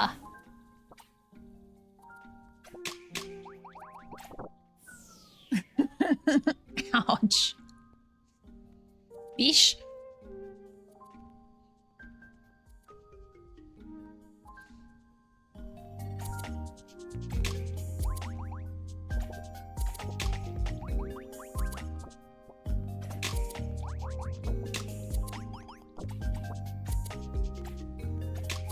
I don't care if we've been friends since fucking kids. That was rude.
And my B key's ready.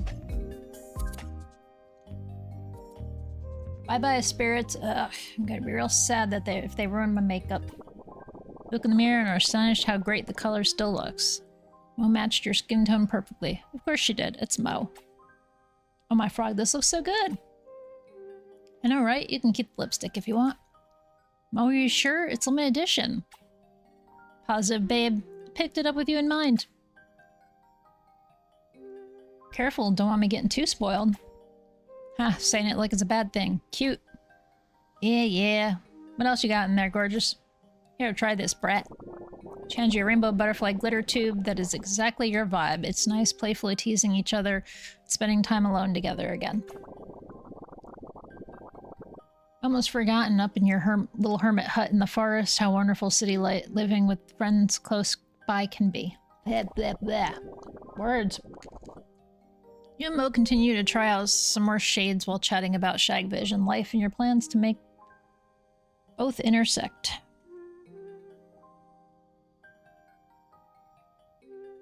Did that. And do that. Even if nobody paying attention, I paid attention.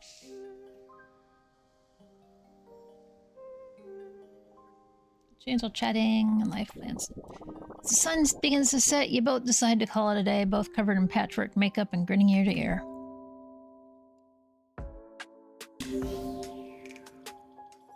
Flower plants.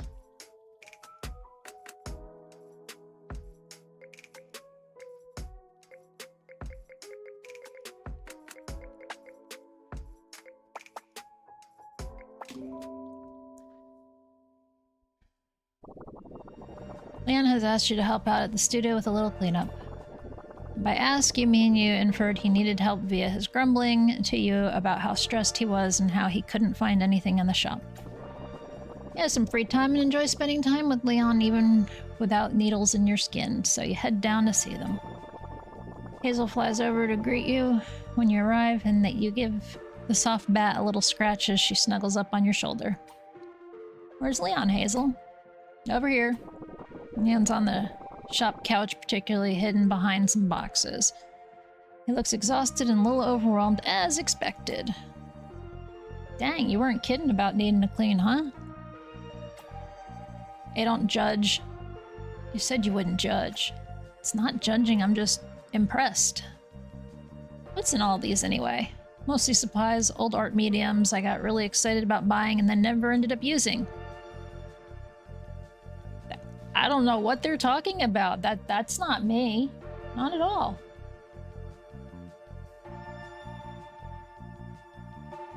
I don't know any artist any crafter creator that buys a bunch of supplies and never uses them. Ah, nobody does that.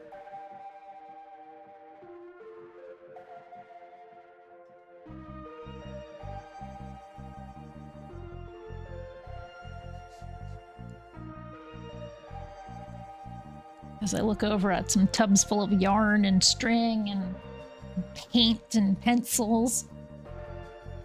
Nope, never happens. Not around here. Oh gosh, really? If you never used them, maybe you should resell them or give them away. No, what if I want to use them one day and I don't have them anymore? How long have you had these supplies? Like a few years? Leon? Okay, since art school. Maybe a bunch of traditional work in a bunch of different mediums, but kinda just stuck to sketching and inking and then tattoos. Leon. Okay, fine, and I enjoy buying art supplies. It brings me to joy. I can't help myself. Look at all these colors. Digs their hand into a box and pulls out a handful of gouache tubes and all kinds of colors. To be honest, probably more colors than what one artist needs. That's so many, dude. They were on sale? You raise an eyebrow at this, and you see Hazel shaking her head slowly behind Leon. Leon, you're gonna lie to my face? To me? To your friend? Okay, fine. They were all full price. Let's just get this over with. Thank you for your help. Stifle a laugh and get to sorting the boxes. You agree with Leon that he can keep one box of supplies and the rest has to go. Hazel and Froggo help guard the donation pile from Leon, trying to sneak items back to his ever-growing keep pile. By the end of the day, you've sorted most of the boxes and whittled down Leon's collection to just a single box of supplies that may or may not be used. Thank you, Smar. I feel like I can breathe again. How can I repay you? You have to use the supplies you kept and make something useful make something using as many of them as possible. What? Why? You need to actually use the things you buy. They're meant to be used, so use them. What about a free tattoo? $200? Leon, use the art supplies. Fine, I will.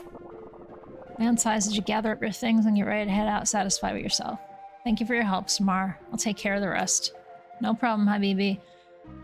But I still want to see art on my desk pronto. Leon does a half-hearted salute as you walk out the door, but you do hope he takes it somewhat seriously. Bye, Samar. See ya. He's definitely not going to use the supplies anytime soon.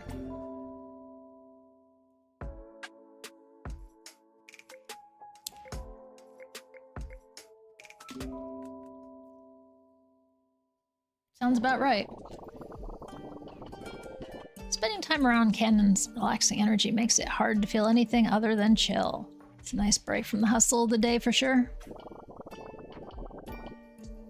much do you know about them, really? It's not every day someone encounters an angel. Well, technically you do see Canon quite often now, but that's besides the point. So today you've journeyed to their favorite clearing in the park with a mission in mind. Get to know Canon.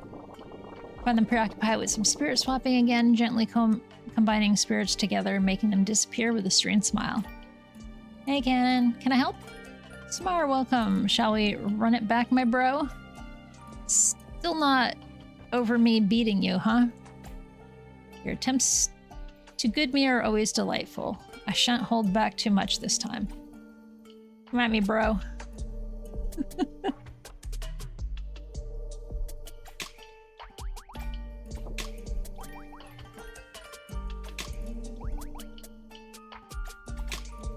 He's the one that was like most deftly swapping shit in the first place.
Nuts. Hey!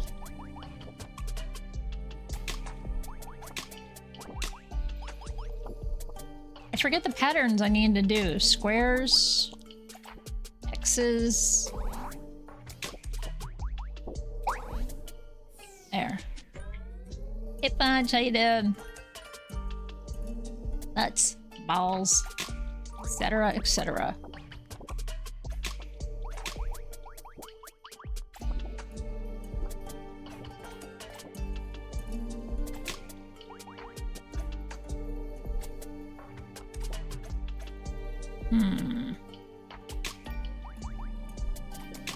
Go like that. There we go. Is going?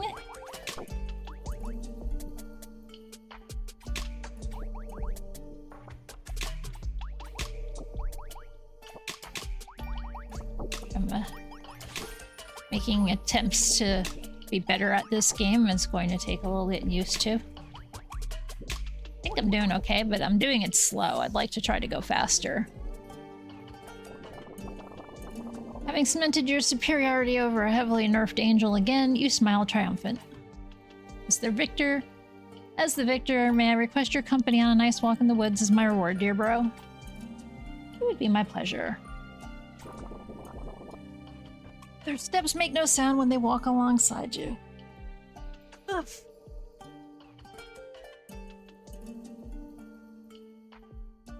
Oh, just realized something.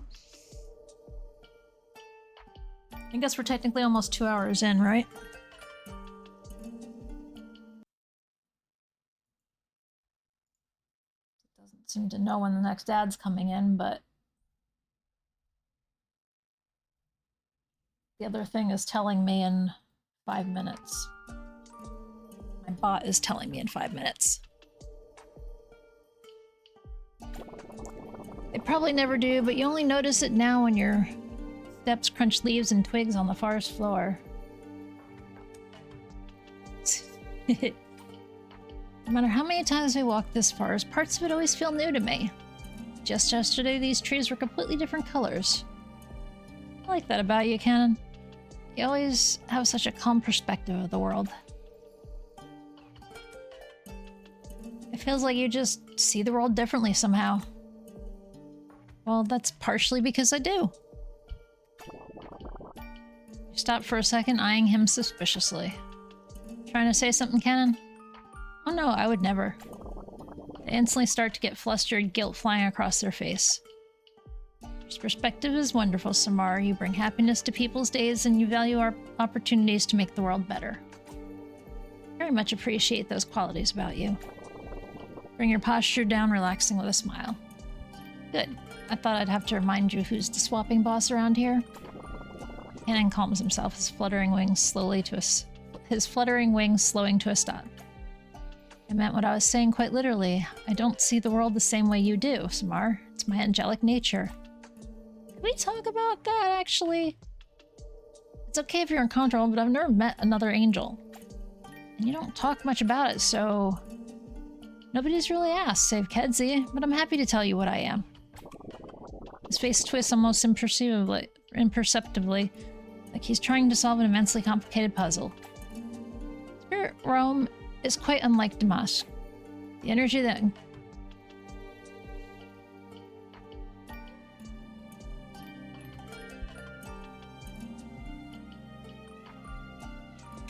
That one, thank you. The energy that encompasses that realm resonates at a different frequency than this one, which distorts the perception and cognition of not just the inhabitants of the realm, but also the style of existence that matter on that plane takes. Canon, I'm listening. I get it, but I don't get it. Exactly, you get it. He breaks out into a giant grin, folding you in a hug with both his arms and his wings. Wait, And something strange happens. For a blink of a second, the world turns inside down, upside out. Everything is and isn't. You taste music. There's nothing. There's everything. There's... Forrest, you're back, and Cannon is looking down at you. Most restrained. Oh no, did that just happen? Face you ever seen plastered on him. Oh no, did that just happen? Ooh, sounds tumble out of your mouth like shiny pebbles, pretty and strange. Cannon gasps with delight. It okay. It did. Okay, just a second. For you know it, Cannon's wings fold over you again. This time, not even a blink passes and you feel you've both gone and returned to somewhere. Oh my goodness, Samar, are you okay? Cannon shuts his eyes. Rebooting his own computer, he takes a deep breath, one that seems to take the whole world in. When he exhales and opens his eyes, his calm, quiet demeanor emerges as if it never left. Are you okay, Samar? You open your mouth and start to talk, afraid of what may or may not come out. Thankfully, it's just regular words. Absolutely, I'm fine. What just happened? I may have in my excitement temporarily destabilized the bonding structure that holds this physical world together around you. Does that just mean I was in the spirit realm? Cannon laughs hardly, looking down at the ground sheepishly. No, definitely not. For a physical being to exist in the spirit realm breaks laws of space and time in potentially dangerous ways. But imagine I tore a tiny hole in the sheet of paper and you got to look through it at something very, very, very far away. That faraway thing was, in a way, the spirit realm, and it's a part of why I'm always so composed when I am here. I thought that the cool, calm, collected was your angelic nature. That all angels were like that. Her mirth is infectious. Cannon bushes up their wings like a bird resisting the urge to take flight. Not quite, but it tickles me that you thought so. Adorable. But there's quite a bit I have to do in order to keep reality from tearing itself apart on a constant basis. Hence, I am me. But before you say it, it is not painful. It is not painful or a struggle. I like me, and I am this way because it is how I resonate with this realm. I learned this over a long, long time. As they look at you, their lip slips... that smile slips back onto their lips. Jesus. But I'm glad you got to see that moment and to see more of me too. So am I, Cannon. You smile that smile. You return the smile, leaning against them and letting him hold your weight. So, can we go again? Absolutely not. Aw, come on. Two of you laugh and talk the rest of the night away, sharing a moment I have no idea how to describe, but that you know was incredibly special.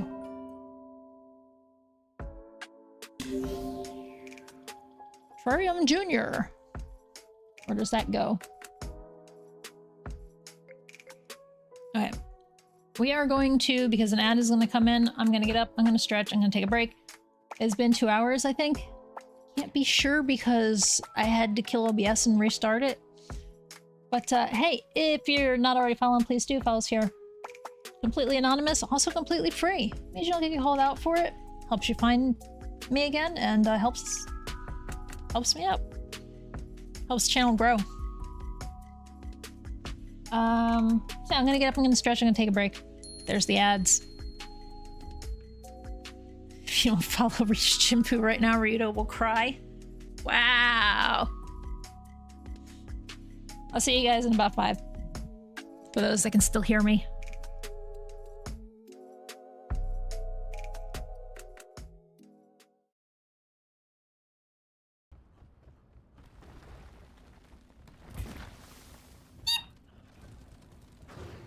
I'm just getting on my boat. Fuck this. Fortunately, my camera's on a tripod, so I'm trying to hold it still, but, you know, I'm the one holding it in the air.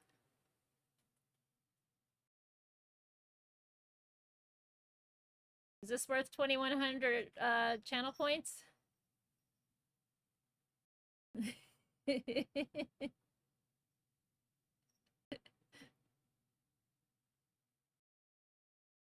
Buddy.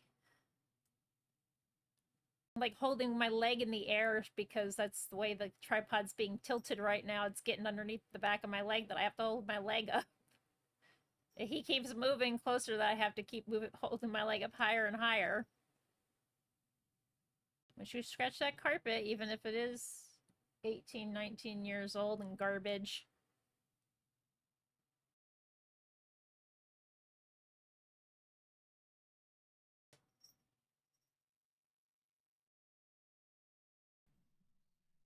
This was a stream of responsibility. Nobody would be here right now.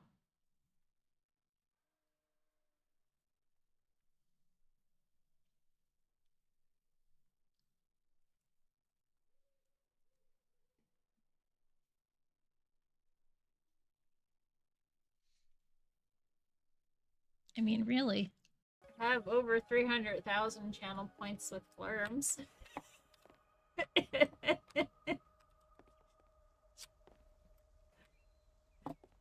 And over 100,000 with Dubs and Liz, because I don't use them.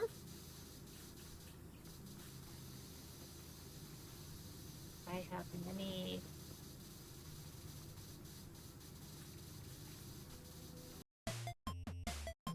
Alright, one more trip.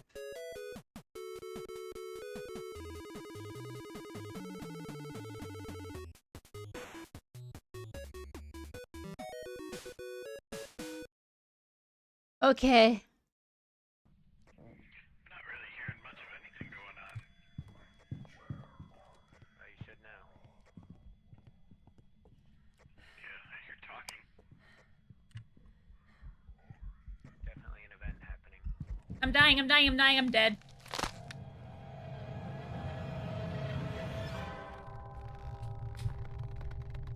I had no chance on that one. Activity dropped back down to 0, but Ginpu died.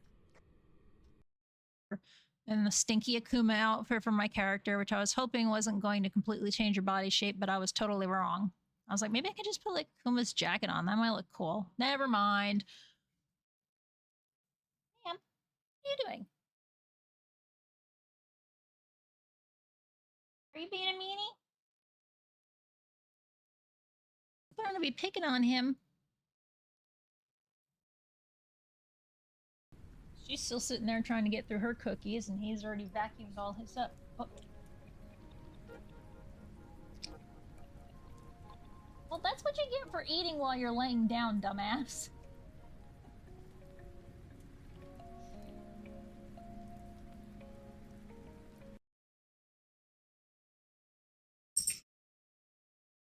Chisu! That was rude!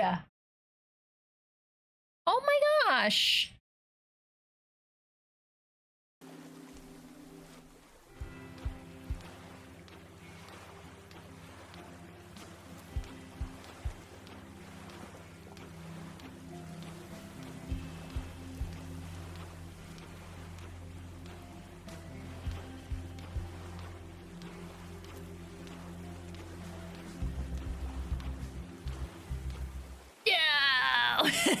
I almost made it. And the stinky Akuma outfit for my character, which I was hoping wasn't going to completely change her body shape, but I was totally wrong.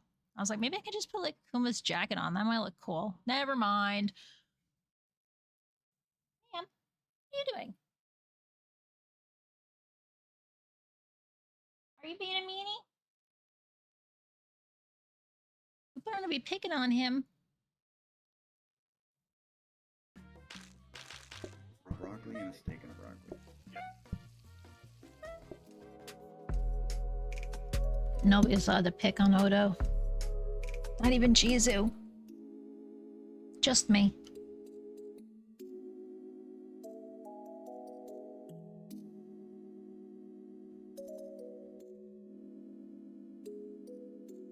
Got your attention, bud.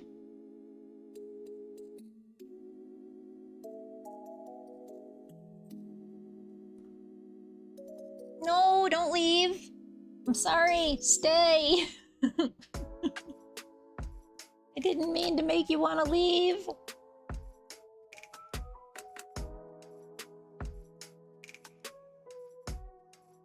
You stay if I brush your face?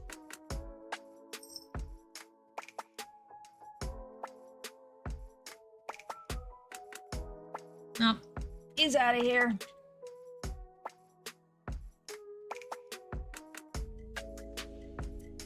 Or he's just 50% in the screen.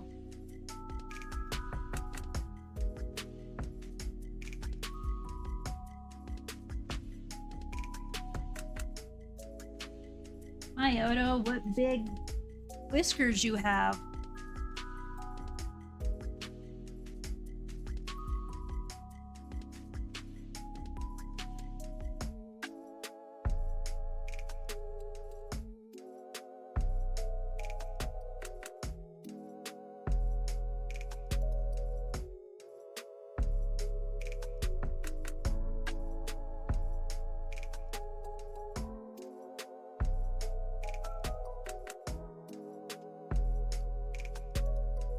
Alrighty. Edzy, Pookie, Holly, Pookie. Look at Odo.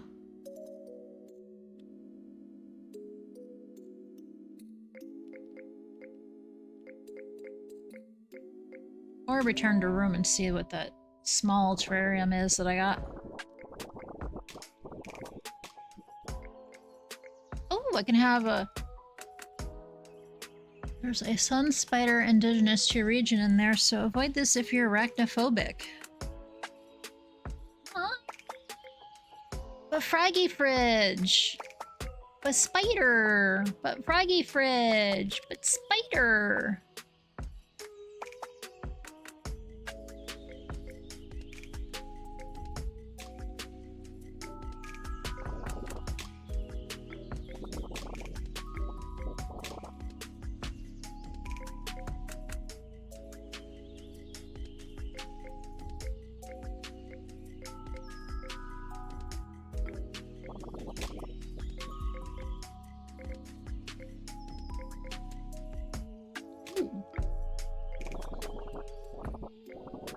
Bye, Odo!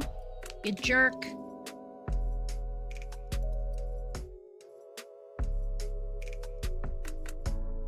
Leon, Ishk, or Pooks. Oh, Leon again. If you don't mind. It's a busy day at Lulu's Bakery, and you and Leon have stopped by for a coffee and some nafa to split. Leon's between tattoo clients today, so the two of you are taking this time to chill and do some people watching. Well, people, wait, I don't...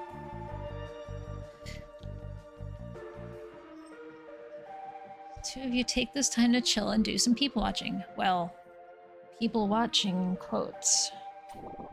Mostly it consists mostly of gawking at Lulu and her poor familiar Z Ginger as they run around the bakery in a very chaotic yet still productive manner. You're spirit swapping. Do you ever think about catching one?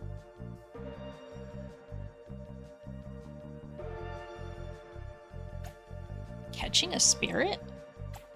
Yeah, like, you know, catching it and keeping it as a pet. I don't think you can do that. Like, imagine if you could keep them in a little terrarium or something. A jar. A jar? Whatever container. Whatever is, like, the most humane, I guess, by keeping them in something and, like, feeding it or whatever. Why would you want to do that? They're already unruly enough. Plus, you have Hazel. You gesture to the small bat sitting on Leon's lap, eyeing a long string of cheese from the Nafa. Yeah, but Hazel is basically a person, not a pet. Hazel nods, loose cheese strands flapping around with the movement. Alright, for argument's sake, you happen to catch one and you have it in some kind of jar. What are you gonna do with it? Shop pet. In a tattoo studio. Some shops have giant aquariums. Why can't I have one full of spirit pets? What if they get out? They won't. What if they multiply? They won't. What if they get out and rush you while you're tattooing someone and bump your arm while you're doing pivotal line work? See? Maybe I'll just start with one, you know? And build up from there. Do you think you'd grab me one next time you... Absolutely not. Ready, please? No. Puffson crosses his arms. His arms are always crossed. You're no fun. Plenty of fun. Get some fish for the shop instead. Blech, I don't like their beady little fish eyes staring at me while I work. The potential spirit outbreak is fine. I live for the thrill of danger. You roll your eyes and crush the last bite of Nafa. Hopefully they won't forget about this soon and move on to some other project before he causes any damage. You're still chewing when a spirit pops up on your plate and stares at you your full mouth with a big smile. You nearly choke. Leon, now look what you've done. Wasn't me, but I'm gonna call this one Rex, the Dark Lord.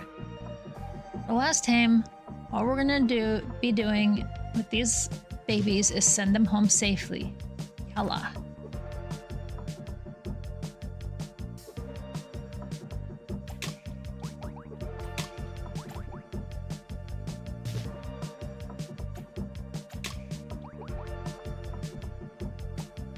It's not what I was meaning to do, but alright.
Shoot, all of you. No one is going home with Leon. Spirits swapped. You scan over the chaos of silver and pastries on your table. Lulu is going to be pissed at this. It's not even our fault. Yes, I am. Well, we better start helping with the cleanup. Yes, you will. Once Lulu has left you both there to mop while she assesses the damage elsewhere, Leon beckons you over to whisper in your ear. I'm telling you, we should have just shoved him in a jar and run. Unrelated, but I know where you sleep, so relax about spirits. Copy. Operation Rex Rescue has been scrapped. Okay, thank you, but I also gotta say, Operation Rex Q was right there. Both... Whoa, that's a spelling error. Laugh and continue cleaning up, but you're gonna have to keep an eye out next time you swap. Make sure he doesn't show up and try shoving a spirit in a jar or something.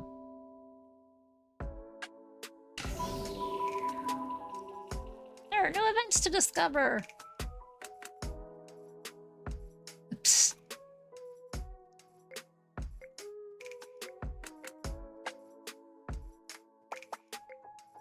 Let's go talk to Pookie before we do our next major event there. It's a hot day to be at the beach, the sun bearing down on... Wait, it's a hot day to be at the beach, the sun bearing down on the boardwalk.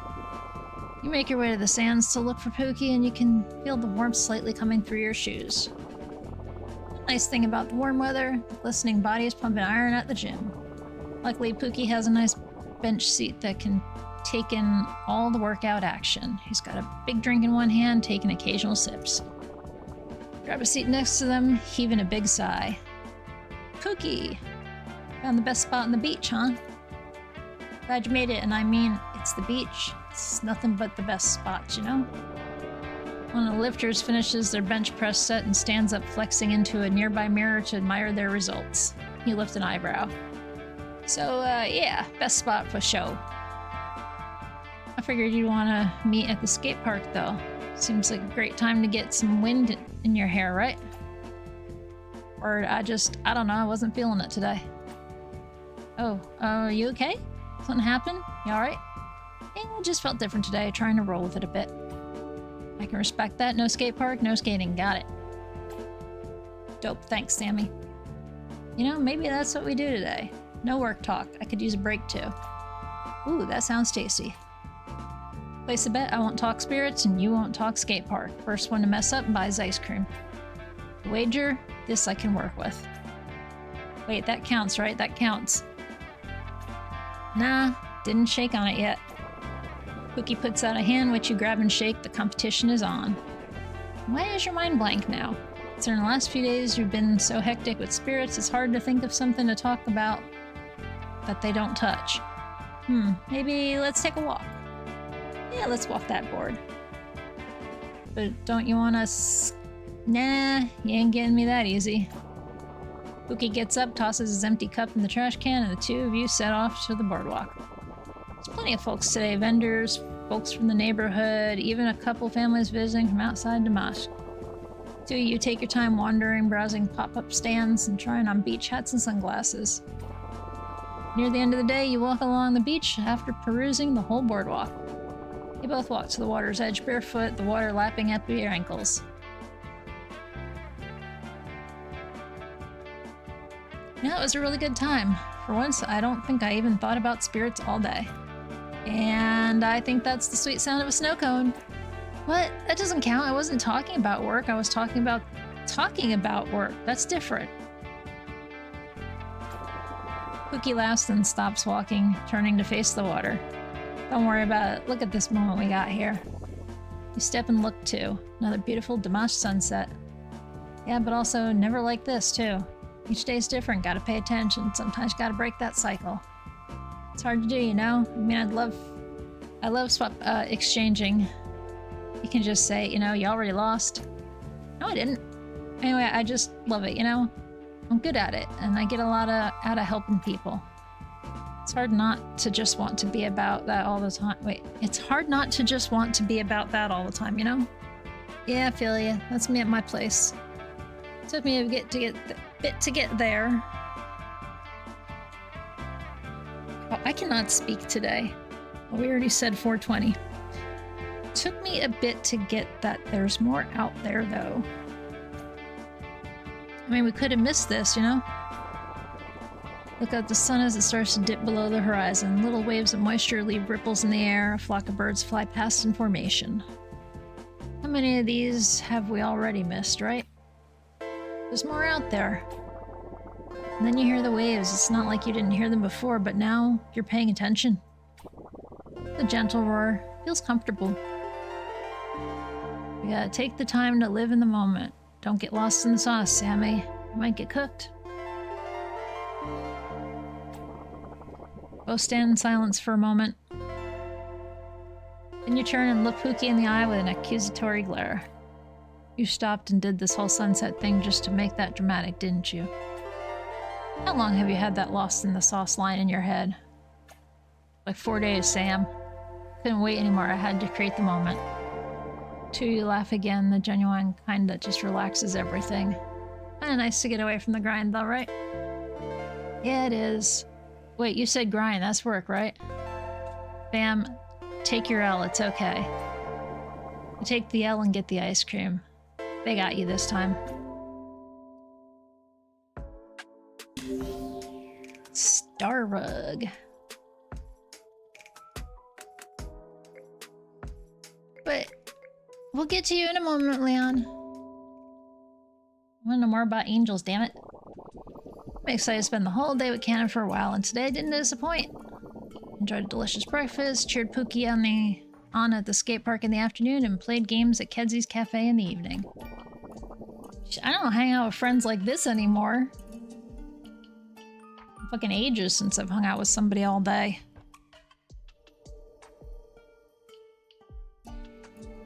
Sucks getting old.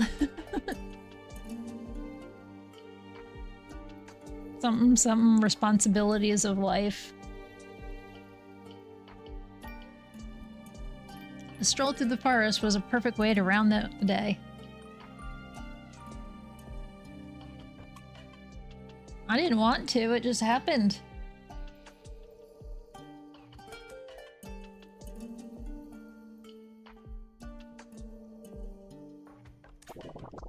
You told stories throughout the walk, Cannon remaining mostly quiet but still paying full attention.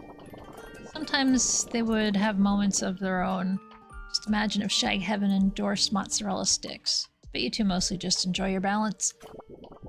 The two of you walk back to the park entrance, so you can head home. Cannon stops suddenly. As long as I continue to be a gremlin or my girlfriend, I will continue to be young. Hey, you okay, Cannon? Yes, I am. Are you?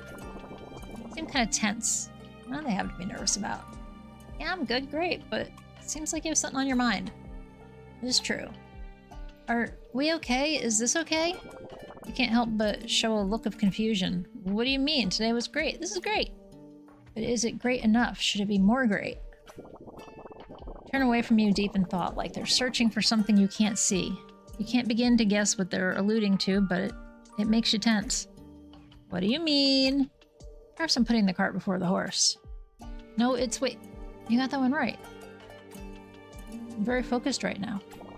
A wisp of lightness crosses through his voice, but you can tell he's also nervous. Or sad. You walk over and stand next to him, the sunlight shining brightly through the sparse canopy overhead.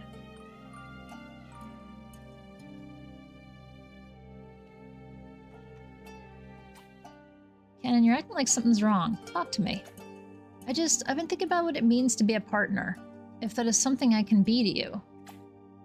You're not making any sense, Cannon. Today's been a wonderful day. What would make you feel that? As if summoned, a flicker of effervescent gold flashes over Cannon's wings. I turn around and face you fully, eyes almost shining in the sunlight. I want to be clear. I like who I am. And when I told you that I did not want to engage in some of the ways that others do, I meant that. But it does not mean that I don't care about you. Far from it. Oh-ho. Confidence in their statement starts to increase, a slow, subtle strength coming from the heart. We have shared some wonderful times, Samar. But what should we do? What does this feel like to you? Feels like a partnership to me. Take one of their hands in yours, sharing a special warmth. Special me, Cannon. Like more special than Shag Vision. Cannon scoffs. No, I mean it. I believe you, and you're more special to me than... Don't you say things you don't mean. Mozzarella sticks. You gasp, pantomiming a fainting spell. How could you? I'm going to tell Mr. Michael E. Mozzarella, chef of Mozzarella Stick Company Incorporated right now. Cannon's calm, collected smile returns, giving you a world of comfort. I think we will have to have more specific discussions of what this means for us. Being an angel and all, I don't have much experience to draw on. I think that's just fine. We can determine what is right for us as long as we stay honest and keep talking things out. Say more then. Exactly. Well, for what it's worth, this feels like a partnership to me too. Ken takes your other hand and holds it in theirs, inhaling through the nose to take a peaceful breath. It's where you can feel the whole forest relax, an unseen tension drifting off into the bright sky. The sun is bright and brilliant, and their hands are warm and soft. Today's a good day.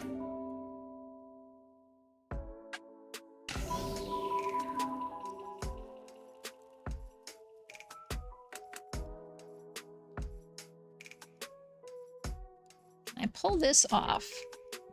I think if we see Ishq one more time, then we'll have 3 major events to do in a row.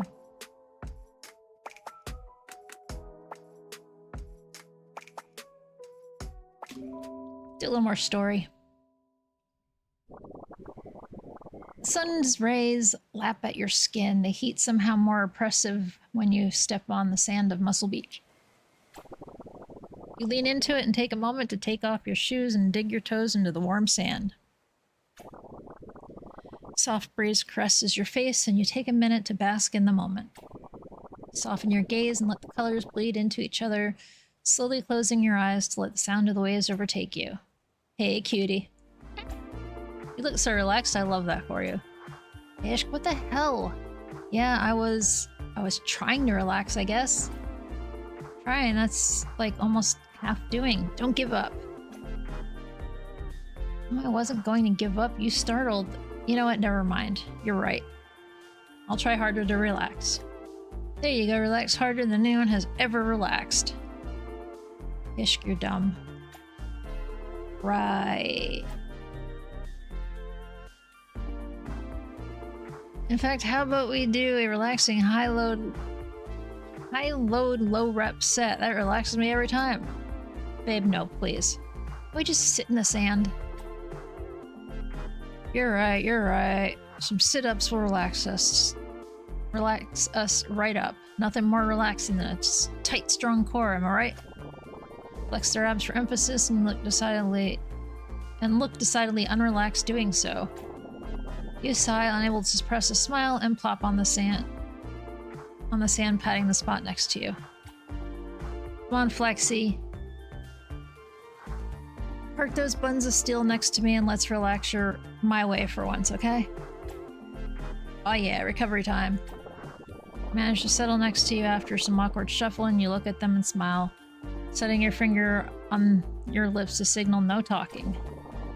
The sound of beachgoers enjoying the day and the waves lapping at the sound envelop you both. You look at Ishq after a few blissful minutes of contemplation and realize they're trying very hard not to speak. Ishq, is there something you want to say? Ishq looks startled at your astute deduction. How'd you know? Did you see it in your coffee cups? No, to be honest, it's written all over your face, so tell me, what's up? So what muscle should I be flexing to relax? None of them feel right. Can't help but laugh at their distraught expression. They look like a puppy who's been told not to fetch. Oh, Frog, I'm sorry, I'm not laughing at you, I promise. You just look so cute and confused. Yes, this is definitely funny. I think I am totally in on the joke. No, Ishq, it's okay. Here, how about this? We can flex our lungs to fill them with air, then flex them again to slowly exhale. I think that's a pretty good way to relax. I can do that. I know you can. Here, if you like, put my hand on yours and tap my finger 4 times for an inhale, hold in a little, and then tap 6 times for an exhale. Ishq smiles and nods at you. You gently put your hand on theirs. Okay, now let's try inhaling from the nose and exhaling from the mouth. Try not to think about everything, just focus on the sounds around us, okay? Okay. Alright, close your eyes and let's give it a try. Close your eyes and start inhaling slowly while tapping on Ishq's open palm. 1, 2, 3, 4. You hear them breathe deeply alongside you. You hold that breath in for 4 seconds, focusing on the sound of the beach around you. Palm trees rustling in the wind. 1. Crystalline laughter of children nearby. 2. Splashing of water, a telltale sign of people playing. 3. Squawks of a flock of seagulls passing above. 4. Start slowly breathing out, all the while tapping on Ishq's palm again with your fingers, letting all the air back out of your lungs. 1, 2, 3, 4, 5, 6. You can hear Ishq breathing slow near you. Seems to be working. Do this again a few times until your entire body has relaxed. So what'd you think? Is your relaxing muscle all flexed out? No answer. You looked to your side, worried they forgot to breathe out and passed out. Thankfully, Ishk is still just sitting there next to you, their head tilted down, their breathing slow and soft. They fell asleep. Of course you did. Looks so peaceful you decide to let them rest. You lower them onto the sand, gentle and slow, and prop their head up with one of their rolled up nearby towels. They're in the shade, so they'll be fine for a while. You linger a while longer, watching over them as they sleep. You've had your fill of the briny smell of the sea. You bribe a child nearby to wake Ishk up in an hour or so. Satisfied, you slip your shoes back on and head out.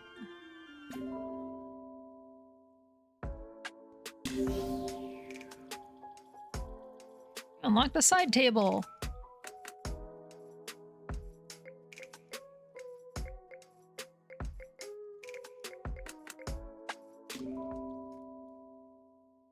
Drink some water. A note taped to your door this morning confirmed it. Today is the first official Mozzarella Tuesday.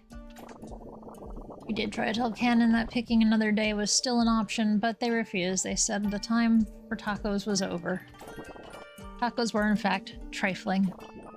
I asked you to come a little early to the park to help set up. The path to the glade is muscle memory at this point.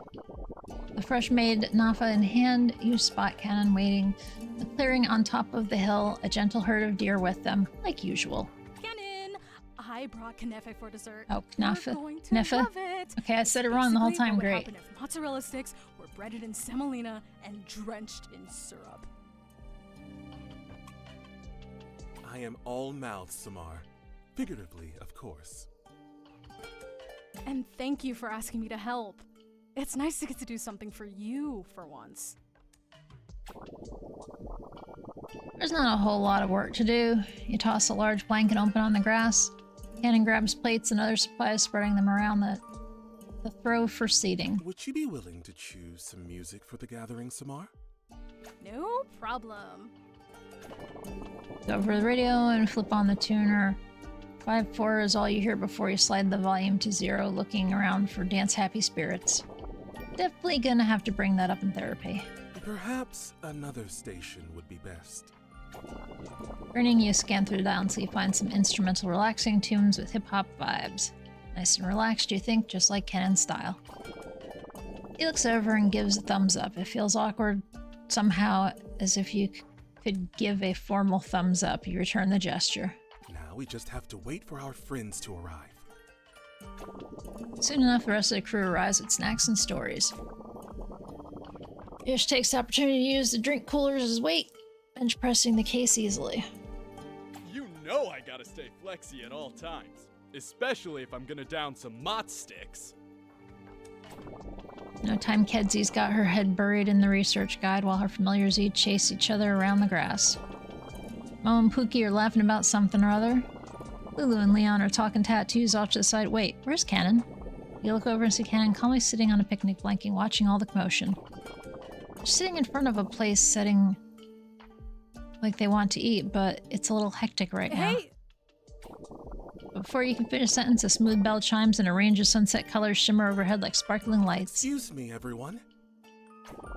You look over and Cannon has their head down, eyes closed, bringing their head up, and they open their wings and arms to gesture to the place settings. Thank you for assisting me in honoring the first of a tradition, Mozzarella Tuesday.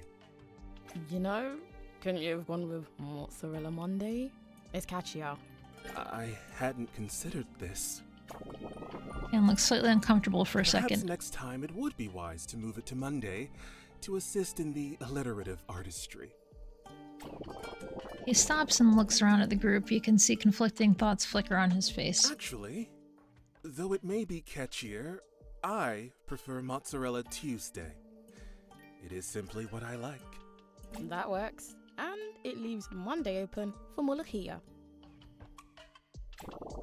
Everyone smiles and agrees, and you make eye contact with Cannon for 1 second. They prioritize themselves. You can grin and see the faintest hint of a smile in return. It is time. Let us grub? Yes, let us grub. Press the crew gathers on the giant blanket as Cannon reaches into a nearby picnic basket. Out of the basket, they pull boxes of piping hot fresh mozzarella sticks. They there the whole time? Everyone passes around the various food and drinks and then chows down on stretchy cheese, complete with a variety of dipping sauces. After a little relaxing one by one, all your friends head out, leaving you and Kenan at the top of the hill. This was a wonderful Tuesday. Thank you, Samar. Aw, shucks. I didn't do that much. You put all this together, and we got the chance to share in some of your happiness. Yes, but I might have never ventured to bring people together in this manner without you. You helped me find space to value what I want and what brings me comfort. I'm glad to hear that.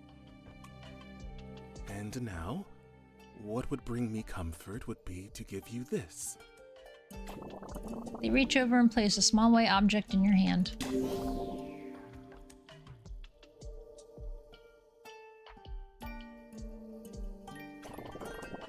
You look at the figure, a translucent figurine of a deer like the ones here in the park. Inside are a tiny number of glowing charms shaped like spirits, 5 flowers, 4 diamonds, and 5 slimes. Cannon, this is beautiful. And it is a reminder of our time swapping spirits here for the first time. That song may be bussin', but it still makes me concerned about helping more wayward spirits. But for now, if you would be comfortable with it, I would like to hold your hand and watch the sky. I would be very comfortable with that. Take Kenan's hand and that cascading feeling washes over you again.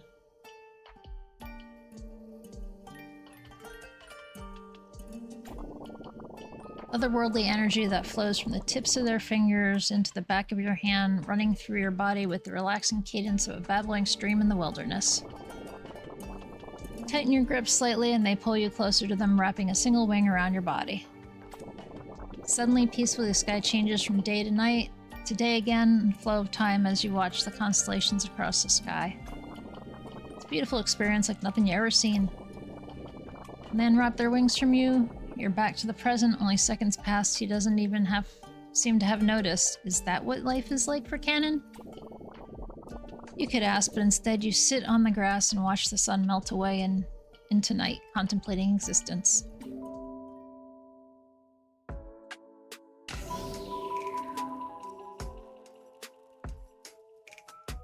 You're closer to Cannon. Aw, y'all are so cute. I'll have more to see in an upcoming story update, but until then, complete other characters' routes and or call Cannon out anytime for a little swapping match using chat in your room hub. Go get him, Tiger.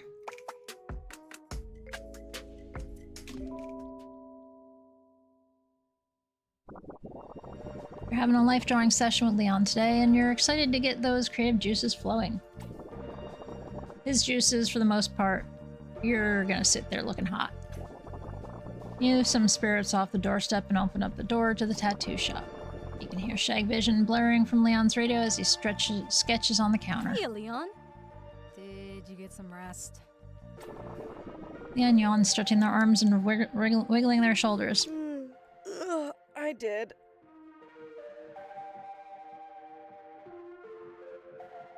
Sweet! I'm ready to strike some poses and duck some lips for you. Or whatever else models are supposed to do for artists, I guess. Let's get started. Leon takes out his sketchbook while you go through your entire repertoire of finger gun theme poses.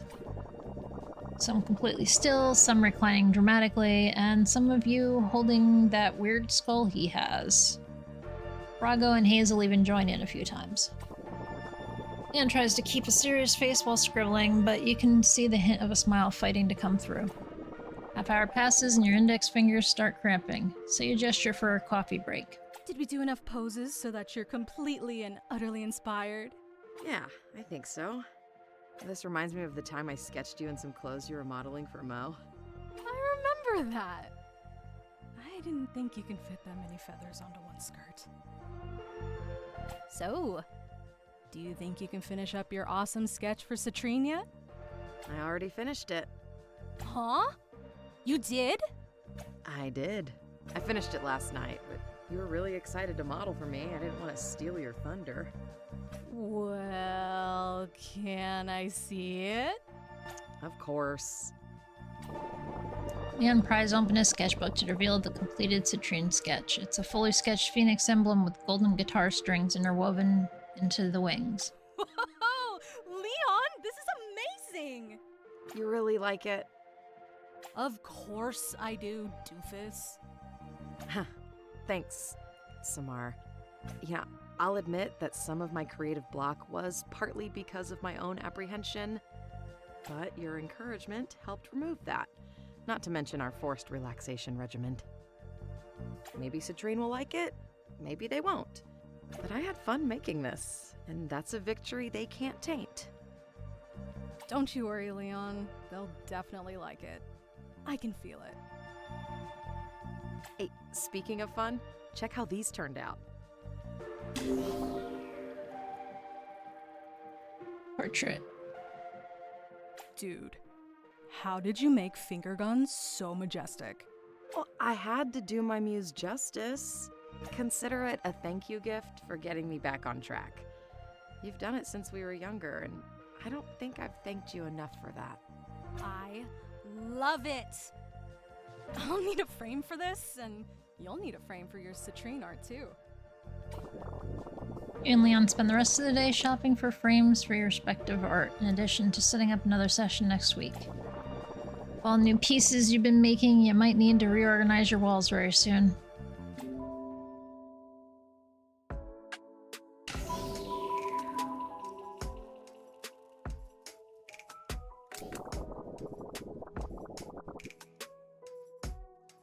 We'll have more to see in an upcoming story update, but until then, you can play other characters' routes.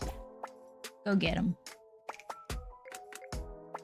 Let me go to my room first. I got time to run through 2 more things.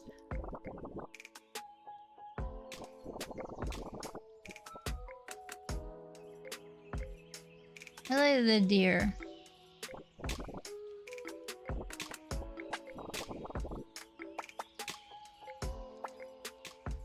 That better.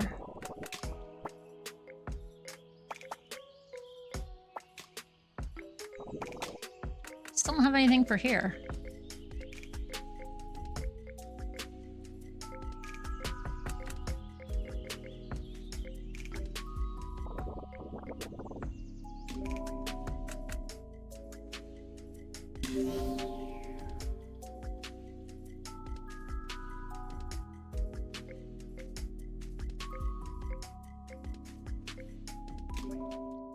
Go to Ishk. Drink some water. Alright.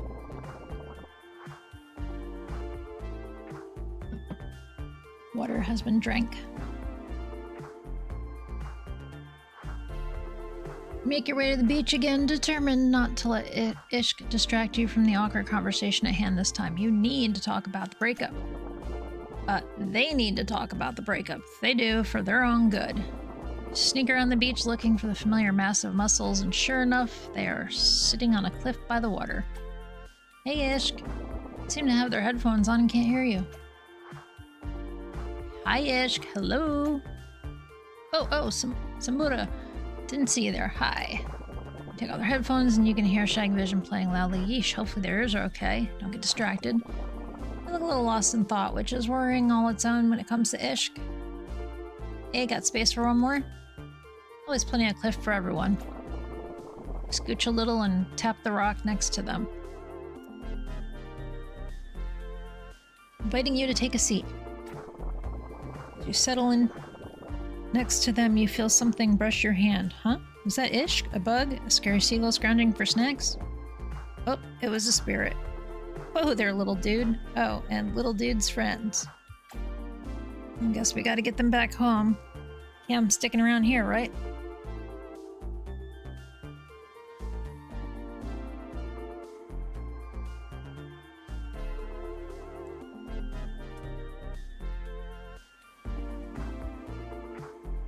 Second.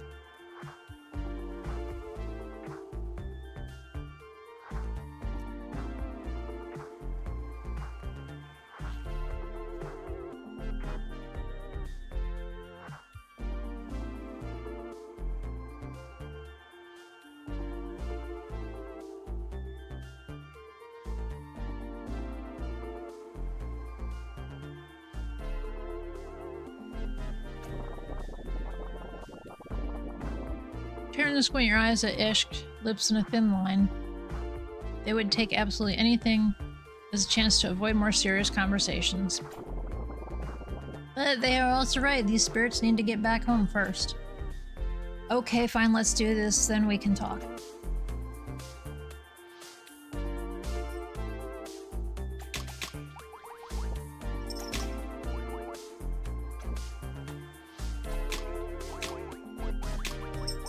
Hi, bub.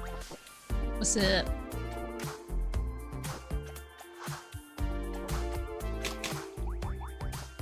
Up to Odu.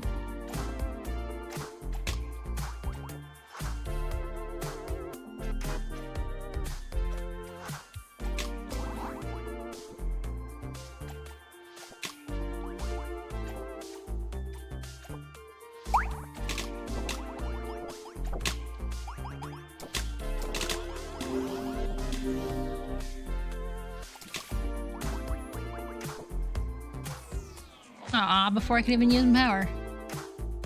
What up, stinky butt? Huh? What you doing, goofball? Oh, the Odo flops. Hang on.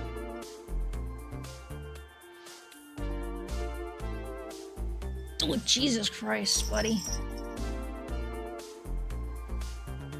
Have I not been giving you enough attention all week? Is that what this is about?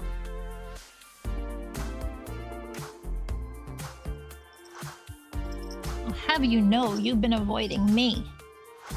You could have had all this attention last night, but no, you had to sit in here with Daddy while he was playing games with his friends and stuff. You didn't have time for me. It's your stinky butthead. Even when I took you out of the room, you insisted you had to come back. Even though your food and water and litter box are over where I am, you had to be with Daddy. And then at night, you sleep on Daddy. So why do you want bees from me and nothing else from me, huh? Why are you such a cat?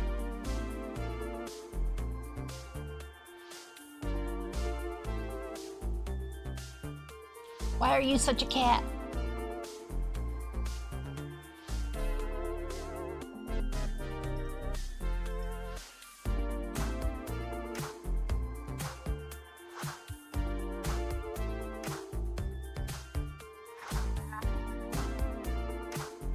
That's how the old do.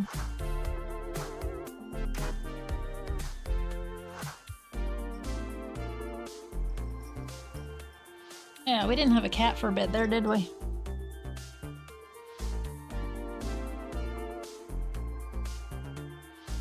No cats were present.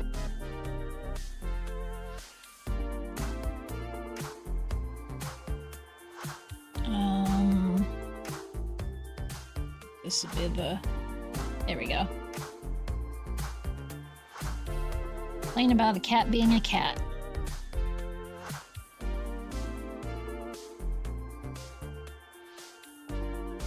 Wait, did those not come through? Didn't I call them on my phone?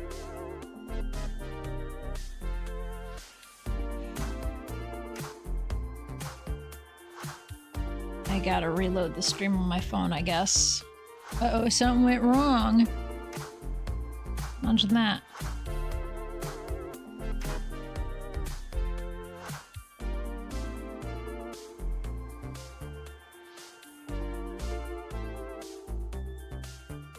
My channel. Yes, I'm live. We freaking click things on my damn bingo here. No. Cats are present. So that happened earlier, and then I complained. There we go. I should have noticed this shit didn't flash on my screen on the side, but I did not.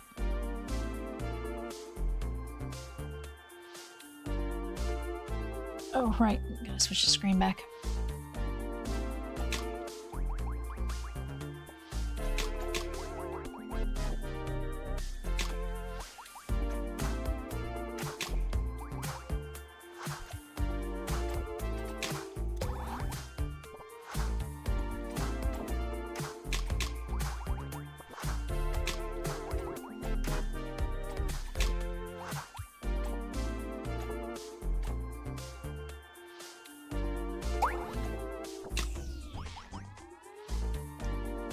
I remember correctly, my ex, like, will fucking totally, take someone out in one go.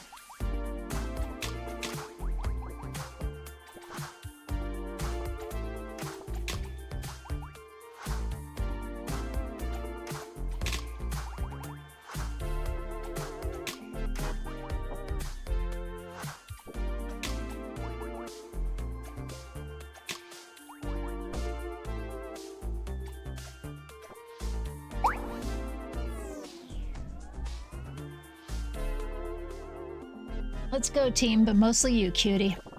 You both settle back into the spirit-free cliffside before you even begin to say anything. Ish holds up a finger, singling for you to wait.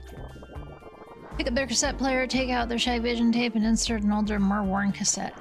You look on confused, but they hold it up and give you a wry smile. Right before you got here, I was listening to a mixtape the three of us made together. Oh, you mean you, me, and Mo? Which one? Chuckle at and sigh at the same time. Here, you'll guess right away. Reach around their neck to take the headphones off, placing them between the two of you so that you can both lean in and listen together. Press play and you feel transported to your teenage years, when you had first met Ishk and Mo. Oh my frog, is this... Hang on. I'm having a plot hole moment here. So you know Mo since you guys were kids. Not teenagers, kids.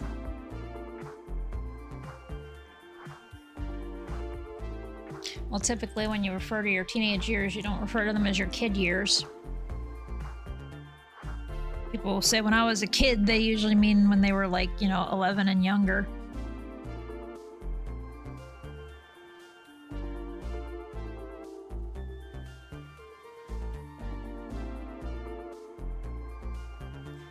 Oh my frog, is this... Yeah, it's Mo's mumble rap era. Mo's mumble rap era, I had blocked it out. Still tickles my brain when I hear it. Oh, and here you go with the a cappella chorus. Oh no. Some of my best work. Uh-huh. Muscly vocals carried this track. My frog, they did not. If anything, my beats were the backbone of this track. Hey, Dr. Spittle. It's DJ Spittle, thanks. How could you know what melody to sing if I hadn't beatboxed you this sick beat, huh? I can keep time with my pecs, see? Flex, unflex. You are the worst, oh frog. On frog. Flex, unflex, flex, unflex. Together now. What are you doing? Those are not for stepping on.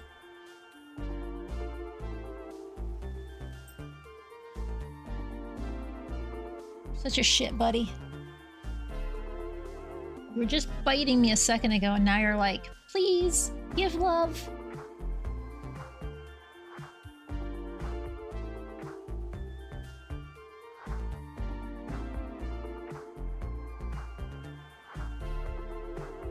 Such a fucking goober. Flex on flex. I had together now. You can't stop laughing at the way they wiggle their eyebrows in time with their pecs balance. Keep chanting flex on flex over and over until the giggles overtake them too. You're soon both on the floor laughing with abandon while the track still plays over the headphones, barely audible.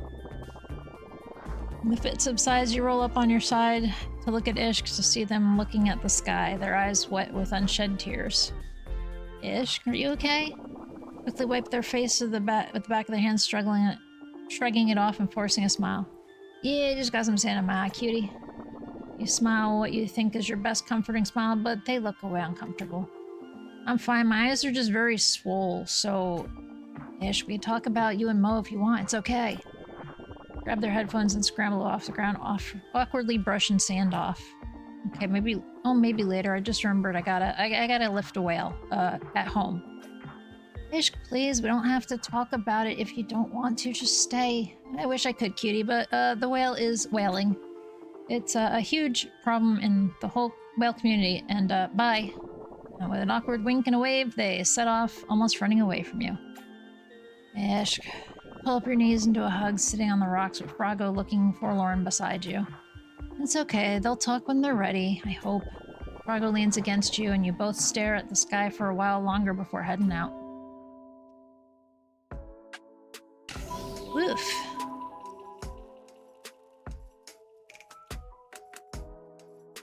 That'll have to wait.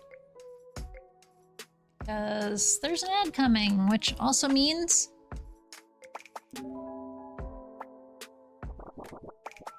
it's time to end this.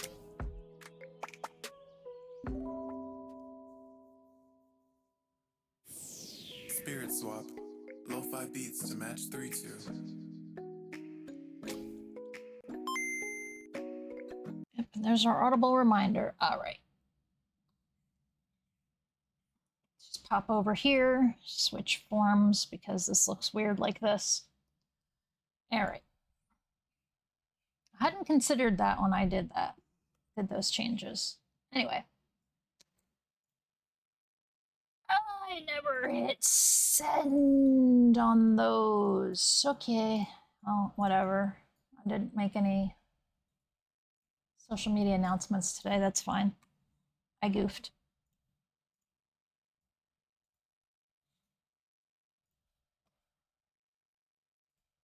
All right, let's see who's live.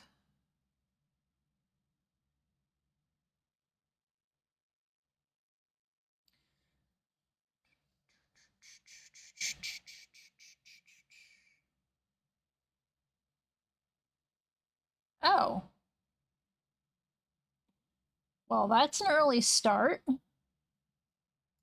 But, we're reading Juker. He's been live 3 minutes doing some gaggle. Oh, and he's got Ryudo with him.